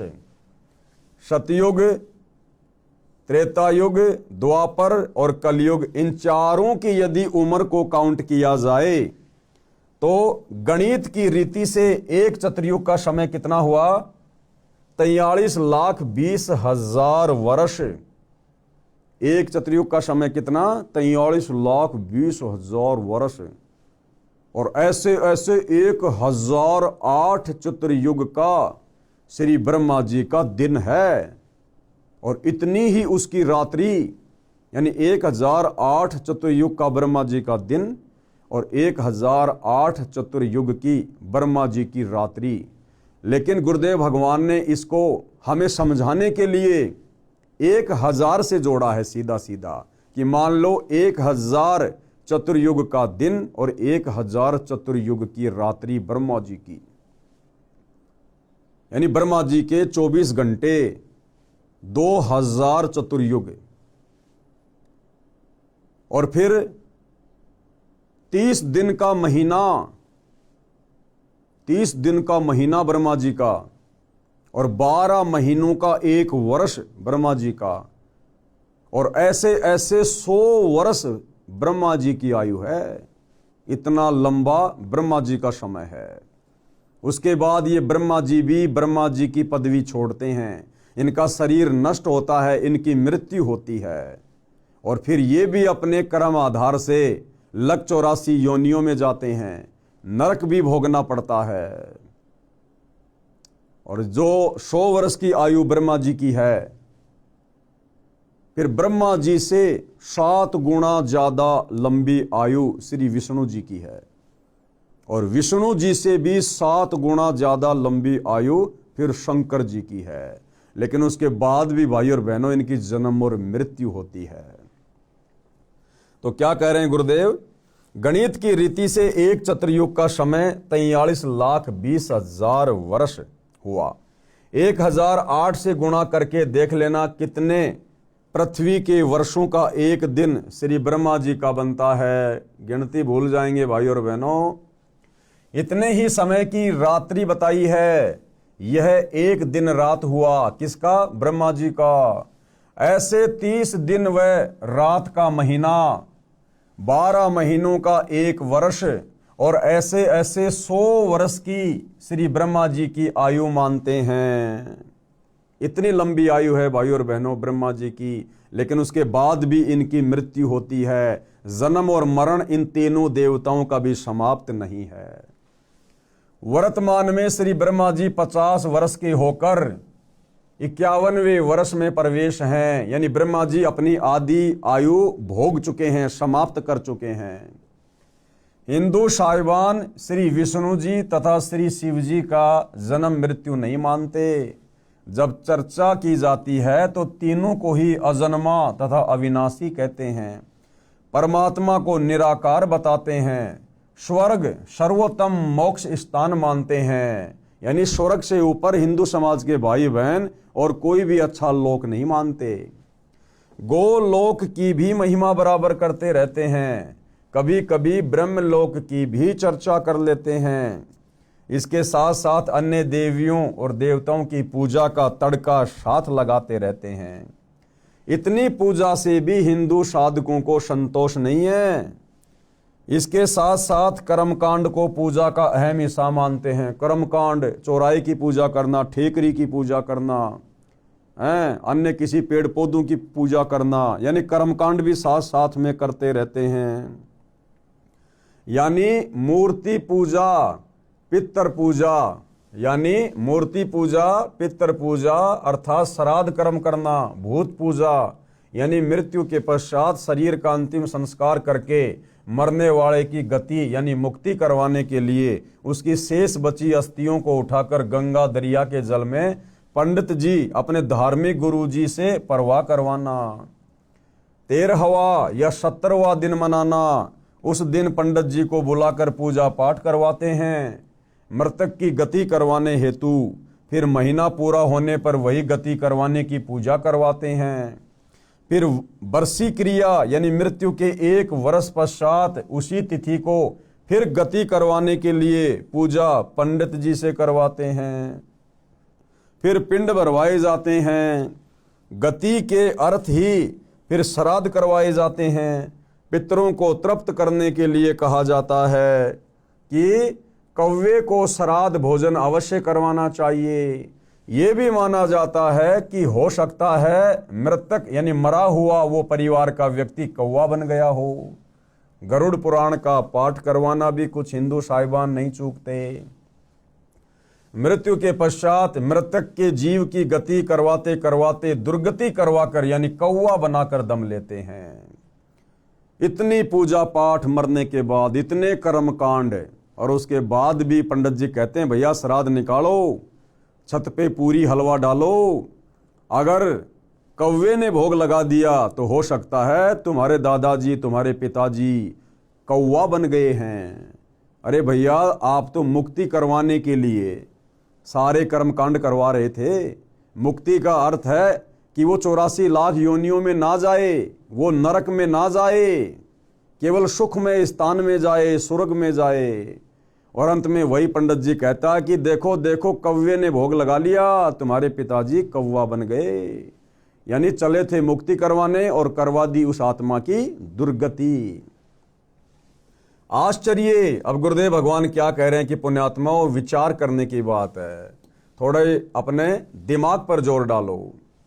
शिक्षित हिंदू श्रद्धालु प्रतिदिन श्रीमद् भगवद गीता का पाठ करते हैं। पुराणों को पढ़ना भी हिंदू समाज की पूजा का अहम हिस्सा है।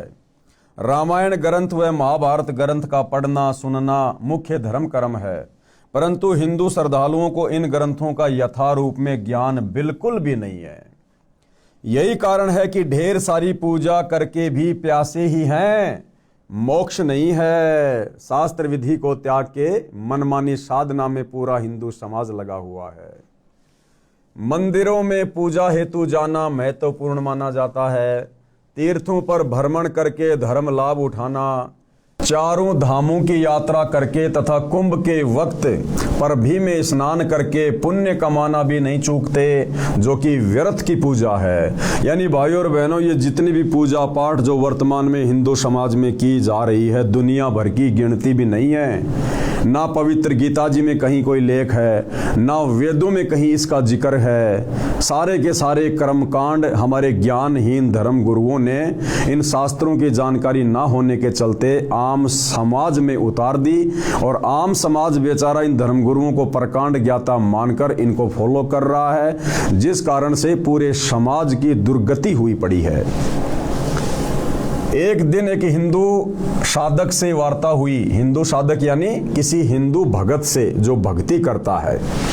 एक दिन एक हिंदू साधक से वार्ता हुई। वह सुबह सुबह कई मंदिरों में जाता था। उसने ज्ञान चर्चा के दौरान बताया कि आज छुट्टी है, रविवार है। आज 4 मंदिर में गया, शमशान घाट वाले में भी गया। वे चारों शिव जी के मंदिर हैं। मैंने उससे प्रश्न किया। किसने? पूज्य गुरुदेव सतगुरु रामपाल जी कह रहे हैं कि फिर मैंने उससे सवाल किया। यानी वो जो भगत था वो कह रहा था कि आज रविवार था, छुट्टी थी, और आज मैं 4 मंदिरों में जाके आया हूँ। शमशान घाट में जो मंदिर है ना, वहाँ भी जाके आया हूँ, और अन्य जगह शिव जी के 3 मंदिर और थे, मैं वहाँ भी जाके आया हूँ।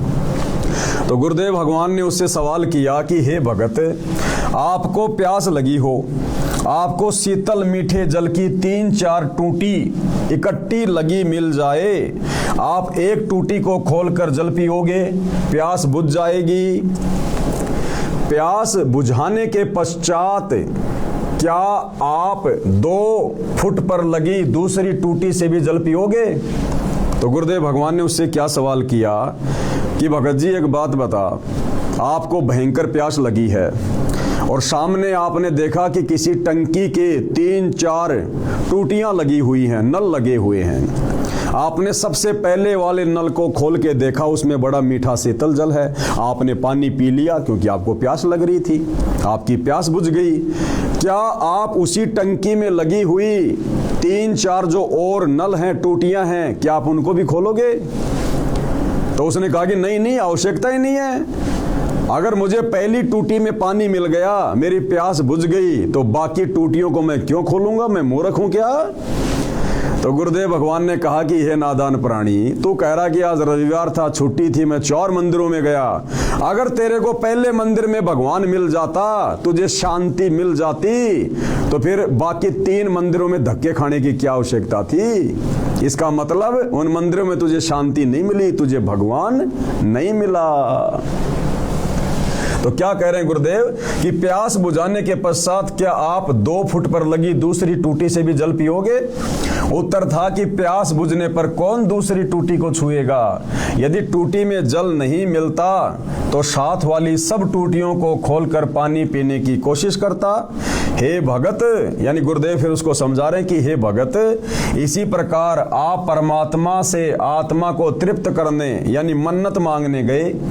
यदि आपको पहले मंदिर से ही तृप्ति हो जाती तो क्या आप 2 किलोमीटर दूर दूसरे मंदिर में जाते? इससे सिद्ध है कि उन मंदिरों में परमात्मा नहीं है, उनमें भगवान की मूर्ति है। सेब की मूर्ति से पेट नहीं भरता, सेब से भरता है। यानी उन मंदिरों में जिन जिन भगवानों की मूर्तियां हैं, उनको देखने से, पूजने से आत्मा की तृप्ति नहीं होगी।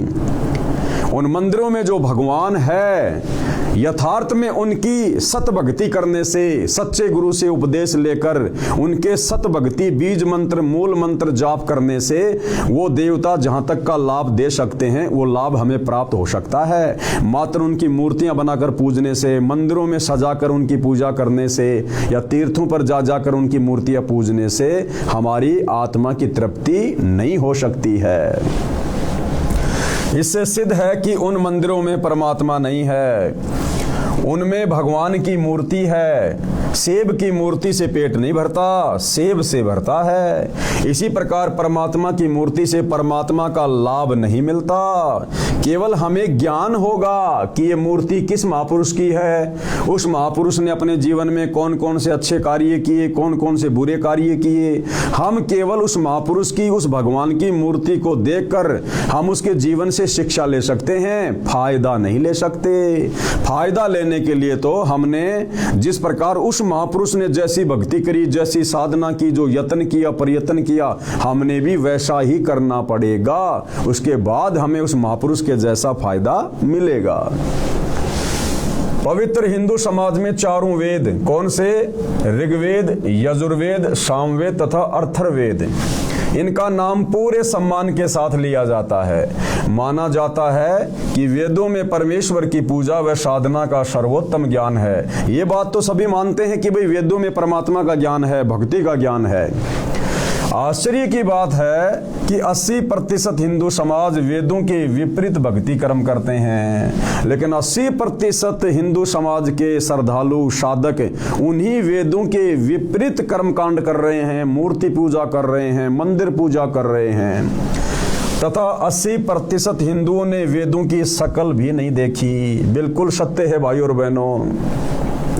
आज 21वीं सदी में पैदा होने के बावजूद आप और हम भगत भाई बहन भी अपने जीवन काल में इन वेदों की शकल नहीं देख पाते।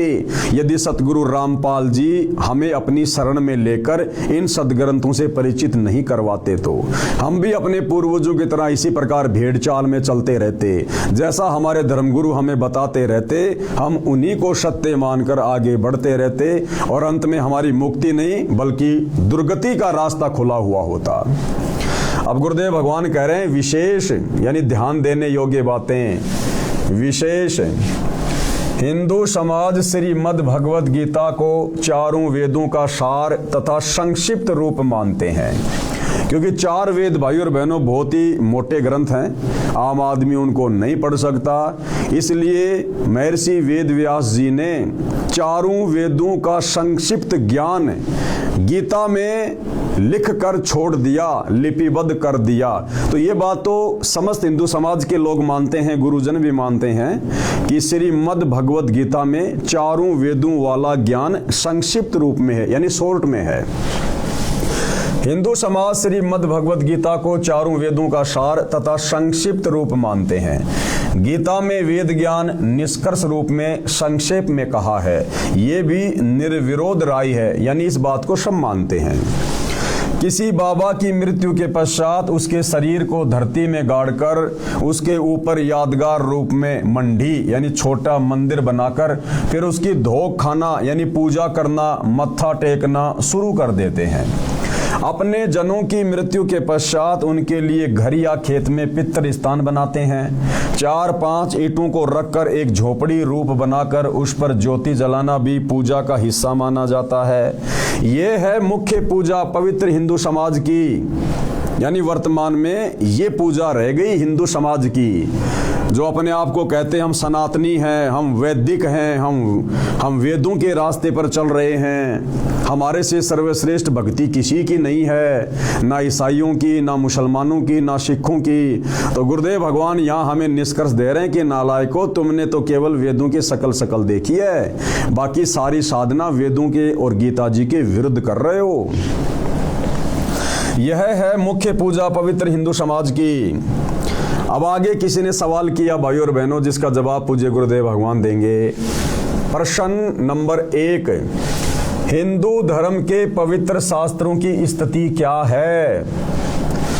उत्तर दे रहे हैं गुरुदेव भगवान, चारों वेद परमात्मा दत्त हैं, प्रभु दत्त हैं, यानी परमात्मा के द्वारा दिया गया ज्ञान चारों वेदों में है तथा श्रीमद् भगवद गीता चारों वेदों का संक्षिप्त रूप यानी सारांश है। इसलिए गीता भी प्रभु द्वारा दिया गया ज्ञान है, यानी जो ज्ञान वेदों वाला काल ब्रह्म ने दिया वही ज्ञान गीता वाला काल ब्रह्म के द्वारा ही दिया गया है, क्योंकि गीता जी चारों वेदों का शॉर्ट रूप है, संक्षिप्त रूप है। प्रश्न 2, किस प्रभु के द्वारा चारों वेद प्रदान किए गए?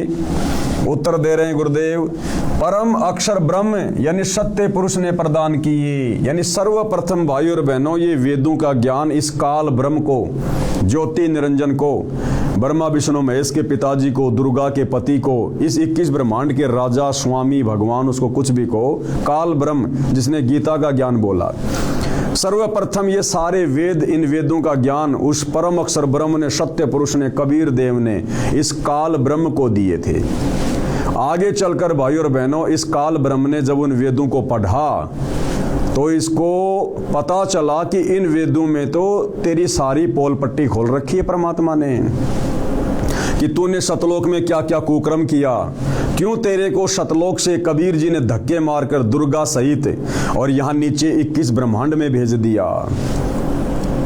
ये सारी की सारी जानकारी उन वेदों में लिखी हुई थी, जो ज्ञान परमात्मा ने, परम अक्षर ब्रह्म ने, कबीर देव ने इस काल को, इस ब्रह्म को दिया। इस काल ने डरते हुए भयभीत होकर कि अगर मेरे अधीन इन आत्माओं को, इन प्राणियों को यदि सच्चाई का पता चल गया कि मैं काल हूं, मैंने क्या कुकर्म किया था और मुझे प्रतिदिन 1 लाख मानव शरीरधारी स्त्री पुरुषों के सूक्ष्म शरीर से निकली हुई गंध वासना खाने का श्राप लगा हुआ है, जिस कारण से मैं इन सबको मारता हूं और इनको जन्म देता हूं। अपने तीनों बेटों की मैंने ड्यूटी लगा रखी है, ब्रह्मा विष्णु महेश की। ब्रह्मा जी रजोगुण के कारण संतान उत्पत्ति करवाता है बाई फोर्स आप और हमारे से, विषय वासना जागृत करवा के। उसके बाद विष्णु जी अपने सतोगुण के प्रभाव से हमें आपस में एक परिवार में बांध के रखता है। ये मेरा बेटा, ये मेरी बेटी, ये मेरी संपत्ति, ये मेरी कार, ये मेरी कोठी। और उसके बाद शंकर जी अपने तमोगुण के प्रभाव से किसी न किसी कारण से, लड़ाई में, झगड़े में, एक्सीडेंट में या बीमारी से, कोई भी कारण बनाकर हम जीव आत्माओं को मृत्यु प्रदान करके अपने पिता काल ब्रह्म के पास भेज देता है उसके भोजन के लिए।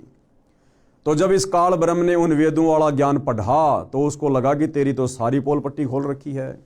तो भाइयों और बहनों, जो मुख्य ज्ञान था, जो इस काल की पोल पट्टी खोल रहा था, वो ज्ञान इस काल ब्रह्म ने भयभीत होकर नष्ट कर दिया।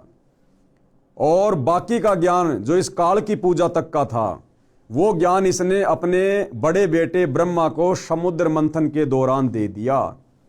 और ब्रह्मा जी ने फिर वही ज्ञान आगे अपने वंशजों को दिया। आगे चलकर फिर उसी वेदों वाले ज्ञान को 4 भागों में श्री वेद व्यास जी ने पुस्तकों के रूप में, ग्रंथ के रूप में लिपिबद्ध कर दिया, जो आज आप और हमारे सामने है। तो गुरुदेव भगवान कह रहे हैं कि परम अक्षर ब्रह्म यानी सत्य पुरुष ने प्रदान किए थे ये वेद। प्रश्न नंबर 3, परम अक्षर ब्रह्म कौन भगवान है, यानी ये परम अक्षर ब्रह्म कौन प्रभु है और कहां इसका प्रमाण है? तो उत्तर दे रहे हैं गुरुदेव भगवान कि गीता अध्याय 8 श्लोक 1 में अर्जुन ने गीता ज्ञान देने वाले प्रभु हिंदुओं के अनुसार श्री कृष्ण जी से प्रश्न किया कि जो आपने गीता अध्याय 7 श्लोक 29 में तत्व ब्रह्म कहा है, वह तत्व ब्रह्म क्या है? किम तत्व ब्रह्म? तो गीता ज्ञान दाता ने, यानी गीता का ज्ञान देने वाले भगवान ने, इस काल ने, जिसको हिंदू भाई श्री कृष्ण जी कहते हैं, गीता ज्ञान दाता ने गीता अध्याय 8 श्लोक 3 में उत्तर दिया, कहा कि वह परम अक्षर ब्रह्म है, वो सत्य पुरुष है। फिर गीता अध्याय 8 के ही श्लोक 5 व 7 में अपनी भक्ति करने को अर्जुन से कहा तथा कहा कि जो मेरी भक्ति करेगा वह मुझे प्राप्त होगा। फिर गीता अध्याय 8 के श्लोक 8, 9, 10, 20 व 22 में अपने से अन्य परम अक्षर ब्रह्म की भक्ति करने को कहा है। यह भी कहा है कि वह सच्चिदानंद घन ब्रह्म यानी परम अक्षर ब्रह्म ही सर्वस्व धातारम यानी सबका धारण पोषण करने वाला है। जो साधक उसकी भक्ति करता है उसे प्राप्त होता है, यानी परम अक्षर ब्रह्म की साधना करके वो परम अक्षर ब्रह्म के लोक सतलोक में चला जाता है। पवित्र गीता ज्ञान वक्ता की भक्ति की उपलब्धि, यानी पवित्र गीता जी का ज्ञान जो इस काल ब्रह्म ने दिया है, हिंदू समाज जिसे श्री कृष्ण मानता है, कहते हैं इस काल ब्रह्म की भक्ति करने से, ओम नाम के जाप की भक्ति करने से उस साधक को क्या प्राप्त होगा, कौन से लोक में जाएगा, उसके बाद फिर जन्म और मरण में आएगा। तो पवित्र गीता ज्ञान वक्ता की भक्ति की उपलब्धि। फिर गीता अध्याय 8 श्लोक 13 में अपनी भक्ति का मंत्र केवल ओम एक अक्षर कहा है। मूल पाठ यानी गीता जी अध्याय 8 श्लोक नंबर 13 का ये श्लोक है, जिसमें गीता ज्ञान देने वाला ये काल, ये ब्रह्म अपनी भक्ति के मंत्र के विषय में कह रहा है। और क्या कह रहा है? ओम इति एक अक्षरम, यानी मेरी भक्ति का केवल एक ओम अक्षर है। ओम इति एक अक्षरम ब्रह्म व्यवहारण माम अनुस्मरण, यानी मुझ ब्रह्म की भक्ति के जाप करने का केवल एक ओम अक्षर है। ओम इति एक अक्षरम ब्रह्म व्यवहारन माम अनुस्मरण ये परियाति तजन देहम शयाति परमाम गतम। जो अंतिम श्वास तक इसका जाप करता है, मरते वक्त तक, वो मेरी वाली इस परम गति को प्राप्त हो जाता है। और काल की भक्ति से मिलने वाली परम गति क्या है? वो साधक ब्रह्म का, ओम नाम का जाप करते करते जो शरीर छोड़ता है वो इस ब्रह्म के ब्रह्मलोक में चला जाता है, यानी वो महास्वर्ग में चला जाता है कुछ समय के लिए। ये इसकी भक्ति की परम गति है, परम उपलब्धि है। अब गुरुदेव भगवान हमें विशेष तौर पर समझा रहे हैं, अर्थात माम ब्रह्म यानी मुझ ब्रह्म, यानी गीता ज्ञानदाता का ओम इति एकाक्षरम, केवल एक अक्षर ओम है, यानी काल की भक्ति का मंत्र केवल ओम है। ये यानी जो इसका अनुस्मरण यानी उच्चारण करके सुमरण करता हुआ परियाति तजन देहम यानी शरीर त्याग कर जाता है, स यानी वह साधक याति परमाम गतिम, ओम मंत्र से मिलने वाली परम गति यानी ब्रह्मलोक को प्राप्त होता है। ब्रह्मलोक में काल ब्रह्म रहता है। ये काल कहाँ रहता है? ब्रह्मलोक में, सबसे ऊपर, जहां बैठकर 21 ब्रह्मांड में सभी के ऊपर कंट्रोल करता है। प्रश्न नंबर 4, यह कहां प्रमाण है कि ओम नाम का जाप करने वाले ब्रह्मलोक में जाते हैं और ब्रह्म भी ब्रह्मलोक में रहता है? यानी फिर सवाल किया गया गुरुदेव भगवान से कि इसका कहां प्रमाण है कि ओम नाम की साधना करने वाले ब्रह्मलोक में जाएंगे और ये काल उसी ब्रह्मलोक में रहता है। तो गुरुदेव भगवान यहां इसका उत्तर दे रहे हैं। उत्तर श्री देवी महापुराण के 7वें स्कंद के अध्याय 36 में। भाई और बहनों, आप भाई बहनों की आंखें खोलने के लिए, विशेषकर हिंदू समाज से जुड़े हुए भाई बहन जो ज्ञानहीन धर्म गुरुओं के अनुयायी बने हुए हैं, शिष्य बने हुए हैं, जो शास्त्र विरुद्ध साधना को सत्य साधना मानकर अपना जीवन बर्बाद करने की दिशा में आगे बढ़ रहे हैं, उन समस्त हिंदू धर्म के श्रद्धालुओं से प्रार्थना है, सतगुरु रामपाल जी यानी ये तत्वदर्शी संत केवल अपने मुख से बाकी धर्म गुरुओं की तरह उआबाई नहीं बकते। कौन सी बात का कहाँ प्रमाण है? और हमारे धर्मशास्त्रों में, जिनको हम हिंदू धर्म के मानने वाले बिल्कुल सत्य मानते हैं, उन्हीं शास्त्रों का हवाला गुरुदेव भगवान दे रहे हैं। कौन सी पुस्तक है, किस अध्याय में है, कौन सा श्लोक है, और अगर ज्यों का त्यों लिखा हुआ मिल जाए तो भाई और बहनों, उन नकली धर्मगुरुओं को और उनके शास्त्र विरुद्ध अध्यात्म ज्ञान को छोड़ने में हमने तनिक भी देरी नहीं करनी चाहिए। अन्यथा यदि यह समय निकल गया, ये वर्तमान समय भक्ति युग का समय है, अगर ये समय हमारे हाथ से निकल गया, यदि हमने सतगुरु रामपाल जी को ना पहचान कर इनके द्वारा प्रदान की जा रही शास्त्र अनुकूल सत भक्ति को ग्रहण नहीं किया, तो भाइयों और बहनों, जिस प्रकार से हमारे पूर्वज आज भूत बने हुए हैं, पितर बने हुए हैं, उनकी दुर्गति हो रही है, नरक में कष्ट भोग रहे हैं, जन्म और मरण के चक्कर में फंसे हुए हैं, आप और हमारी भी वही दुर्गति होगी, वही दुर्गति। इसलिए ध्यान से पढ़िए। तो उत्तर दे रहे हैं गुरुदेव कि श्री देवी महापुराण के 7वें स्कंद के अध्याय 36 में श्री देवी जी ने राजा हिमालय से कहा कि हे राजन, हिमालय पहाड़ नहीं, हिमालय एक राजा का नाम है, वो देवी का भगत था, दुर्गा जी का भगत था। तो दुर्गा देवी अपने भगत राजा हिमालय को ज्ञान उपदेश देते समय कह रही है, हिमालय से कहा कि हे राजन, और बातें छोड़कर यानी और सबकी भक्ति छोड़कर केवल ओम नाम का सुमरण कर। और बातें छोड़कर यानी और सबकी भक्ति छोड़कर। दुर्गा कह रही है कि मेरी भक्ति भी छोड़ दे। अगर तुझे उस ब्रह्मलोक में जाना है, ज्यादा लंबे समय के लिए अगर तुझे वहां पर रहना है, तो और सब बातें छोड़ दे, यानी मेरी दुर्गा की पूजा भी छोड़ दे। बाकी सबकी भक्ति छोड़कर केवल ओम नाम का सुमरण कर, जो कि इस काल ब्रह्म का जाप है। ओम नाम का सुमरण कर, जिसके सुमरण से तू ब्रह्म को प्राप्त हो जाएगा, जो दिव्य आकाश रूप ब्रह्मलोक में रहता है। तो ये प्रमाण है भाई और बहनों, आप जी पुस्तक खोलकर देख सकते हैं। श्री देवी महापुराण गीता प्रेस गोरखपुर से प्रकाशित आप जी ये जो अध्याय दिया गया है कि उसके 7वें स्कंद के 36वें अध्याय में श्री देवी जी ने राजा हिमालय से कहा कि हे राजन, और बातें छोड़कर यानी और सबकी भक्ति छोड़कर केवल ओम नाम का सुमरण कर, जिसके सुमरण से तू ब्रह्म को प्राप्त होगा। तो ब्रह्म को प्राप्त होगा ये प्रमाण हो गया। और वो ब्रह्म कहाँ रहता है?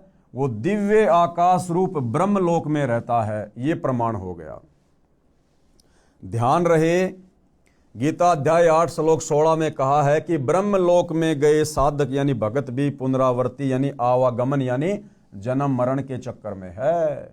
आपको ये ना समझे कि भाई 21 ब्रह्मांड के स्वामी गीता ज्ञानदाता काल ब्रह्म का ओम नाम का जाप करके हम तो उसके ब्रह्मलोक में चले जाएंगे तो हमारी मुक्ति हो गई।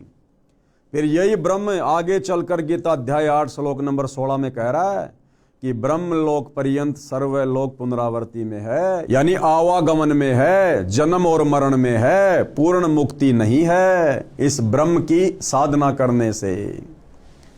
ध्यान रहे, गीता अध्याय 8 श्लोक 16 में कहा है कि ब्रह्मलोक में गए भगत भी पुनरावर्ती यानी आवागमन अर्थात जन्म मरण के चक्कर में ही है।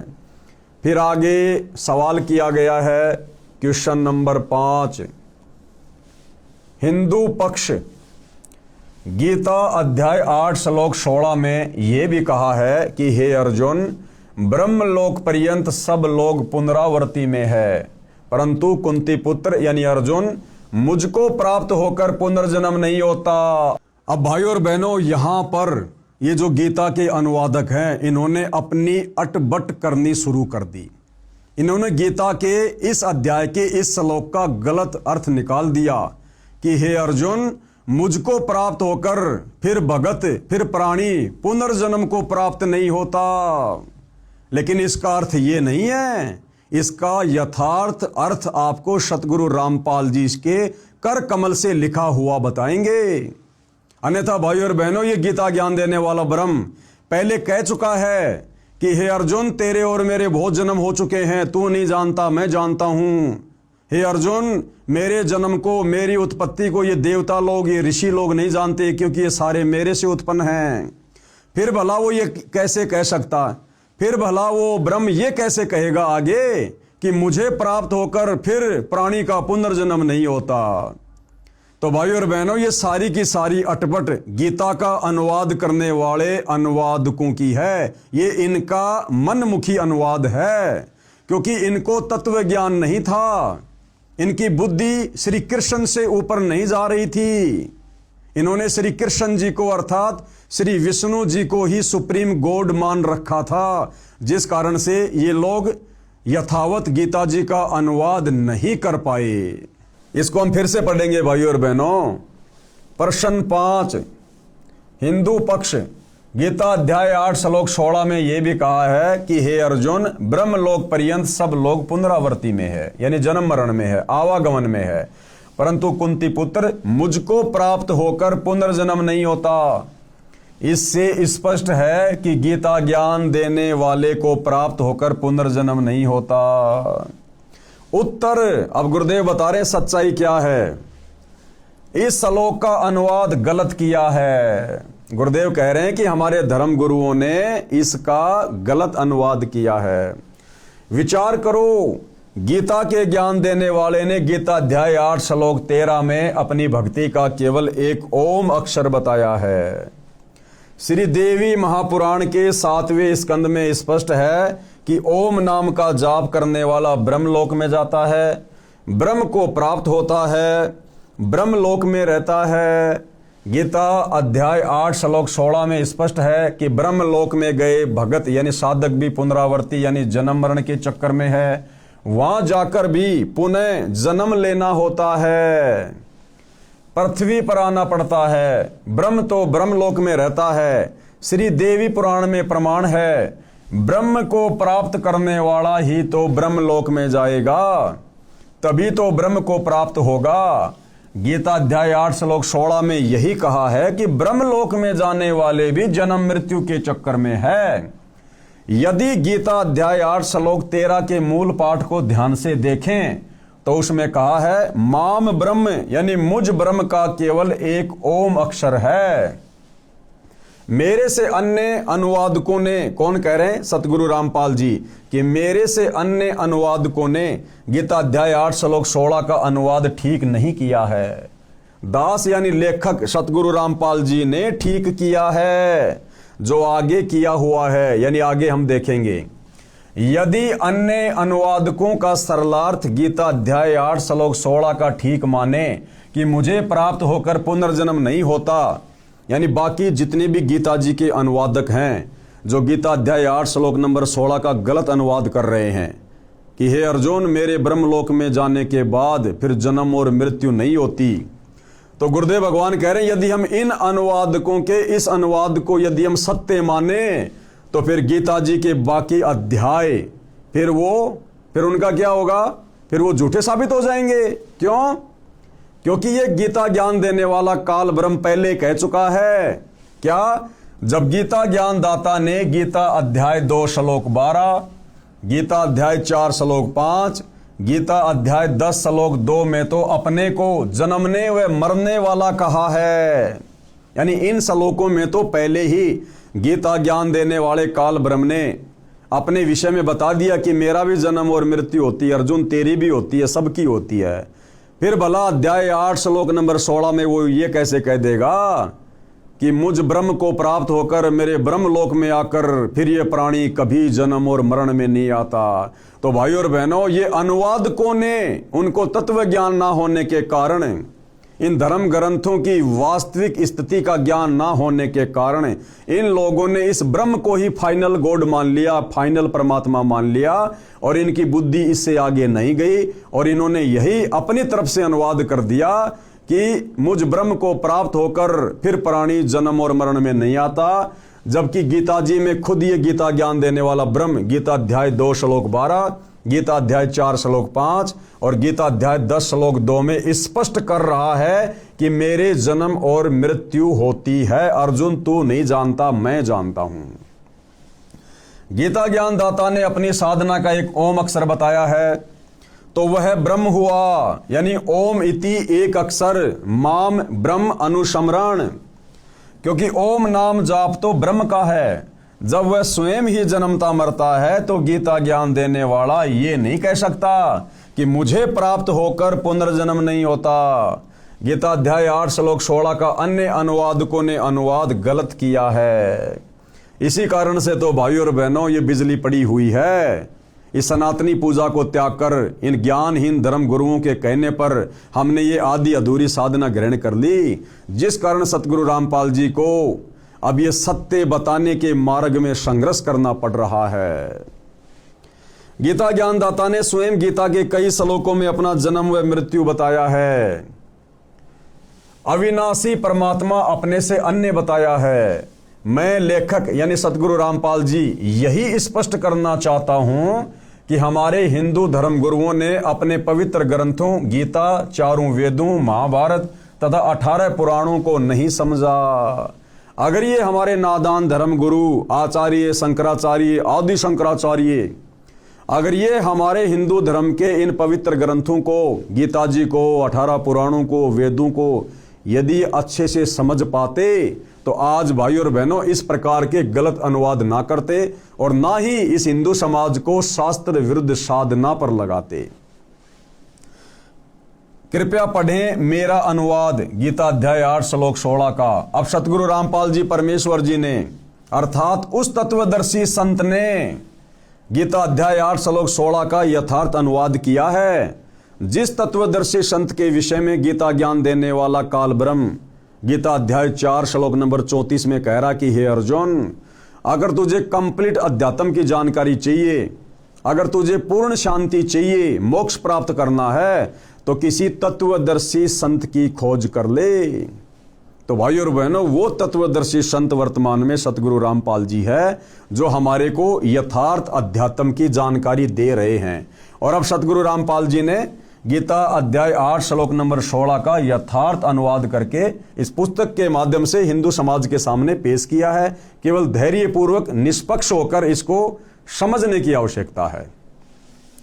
गीता अध्याय 8 श्लोक 16 का यथार्थ अनुवाद, हे अर्जुन, ब्रह्मलोक पर्यंत सब लोक पुनरावर्तीन यानी पुनरावर्ती में है, आवागमन में है, जन्म मरण में है, यानी जहां जाकर भी पीछे संसार में आना पड़े। पुनरावर्ती का मतलब है जहां जाने के बाद वापस संसार में आना पड़े।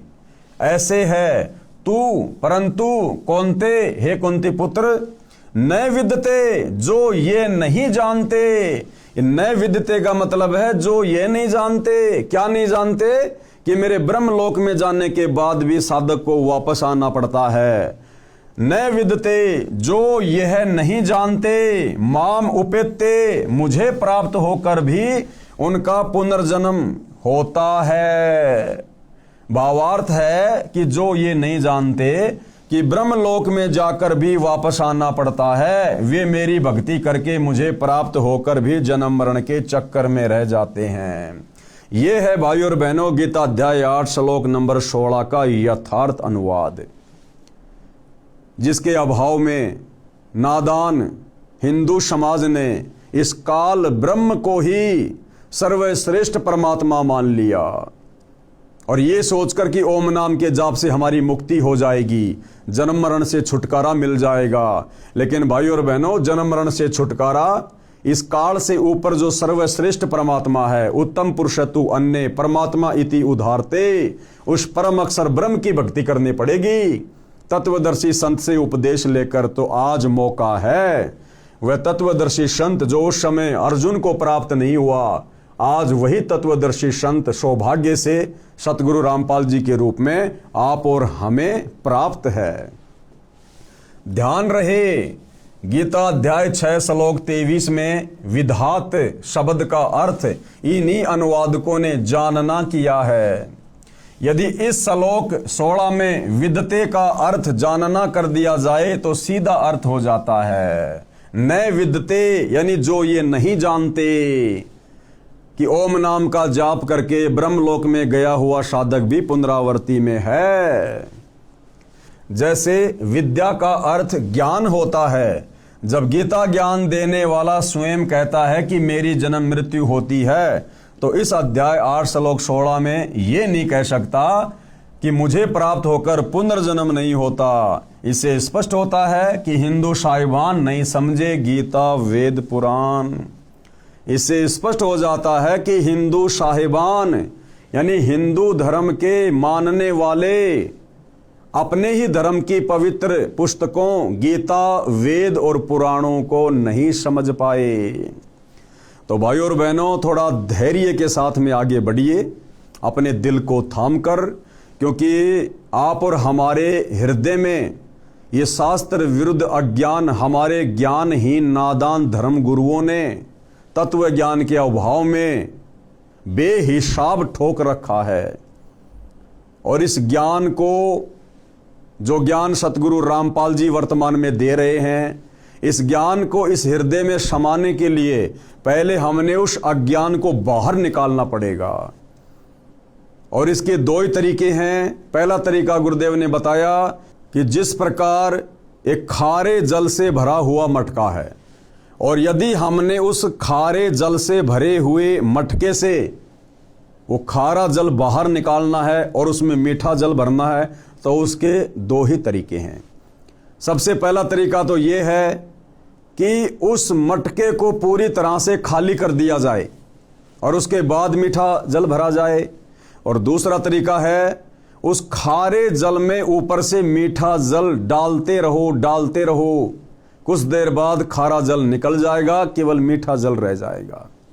तो भाई और बहनों, यदि आप सतगुरु रामपाल जी परमेश्वर जी पर विश्वास करते हैं तो आपने उस अज्ञान को बिल्कुल नजरअंदाज कर देना चाहिए। उस अज्ञान को आपने अपने हृदय से बाहर निकाल फेंकना चाहिए।